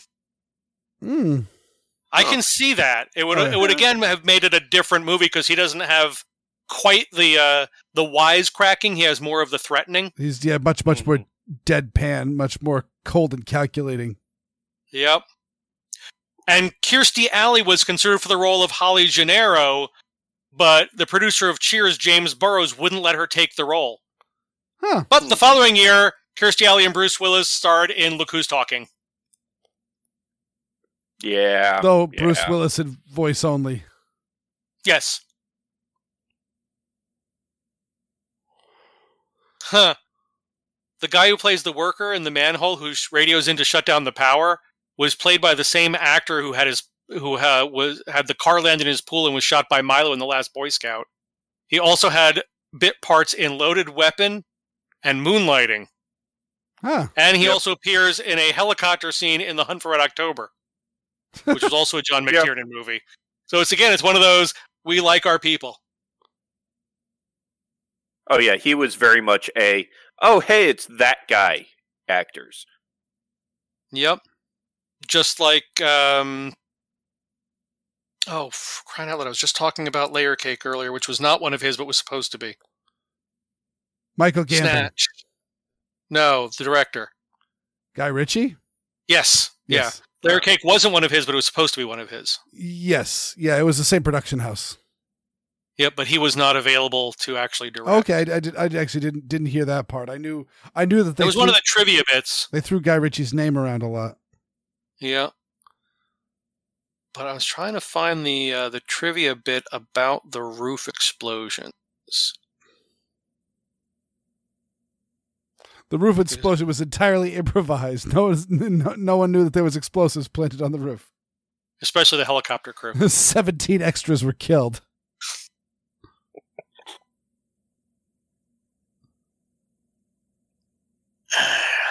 But yeah, that is just a true classic. Mm-hmm. Well, classic. We will wish everybody a Merry Christmas, whether it be Christmas in December or Christmas in February, March, and we will see you for the next ACP Film Track. Good night, everyone, folks.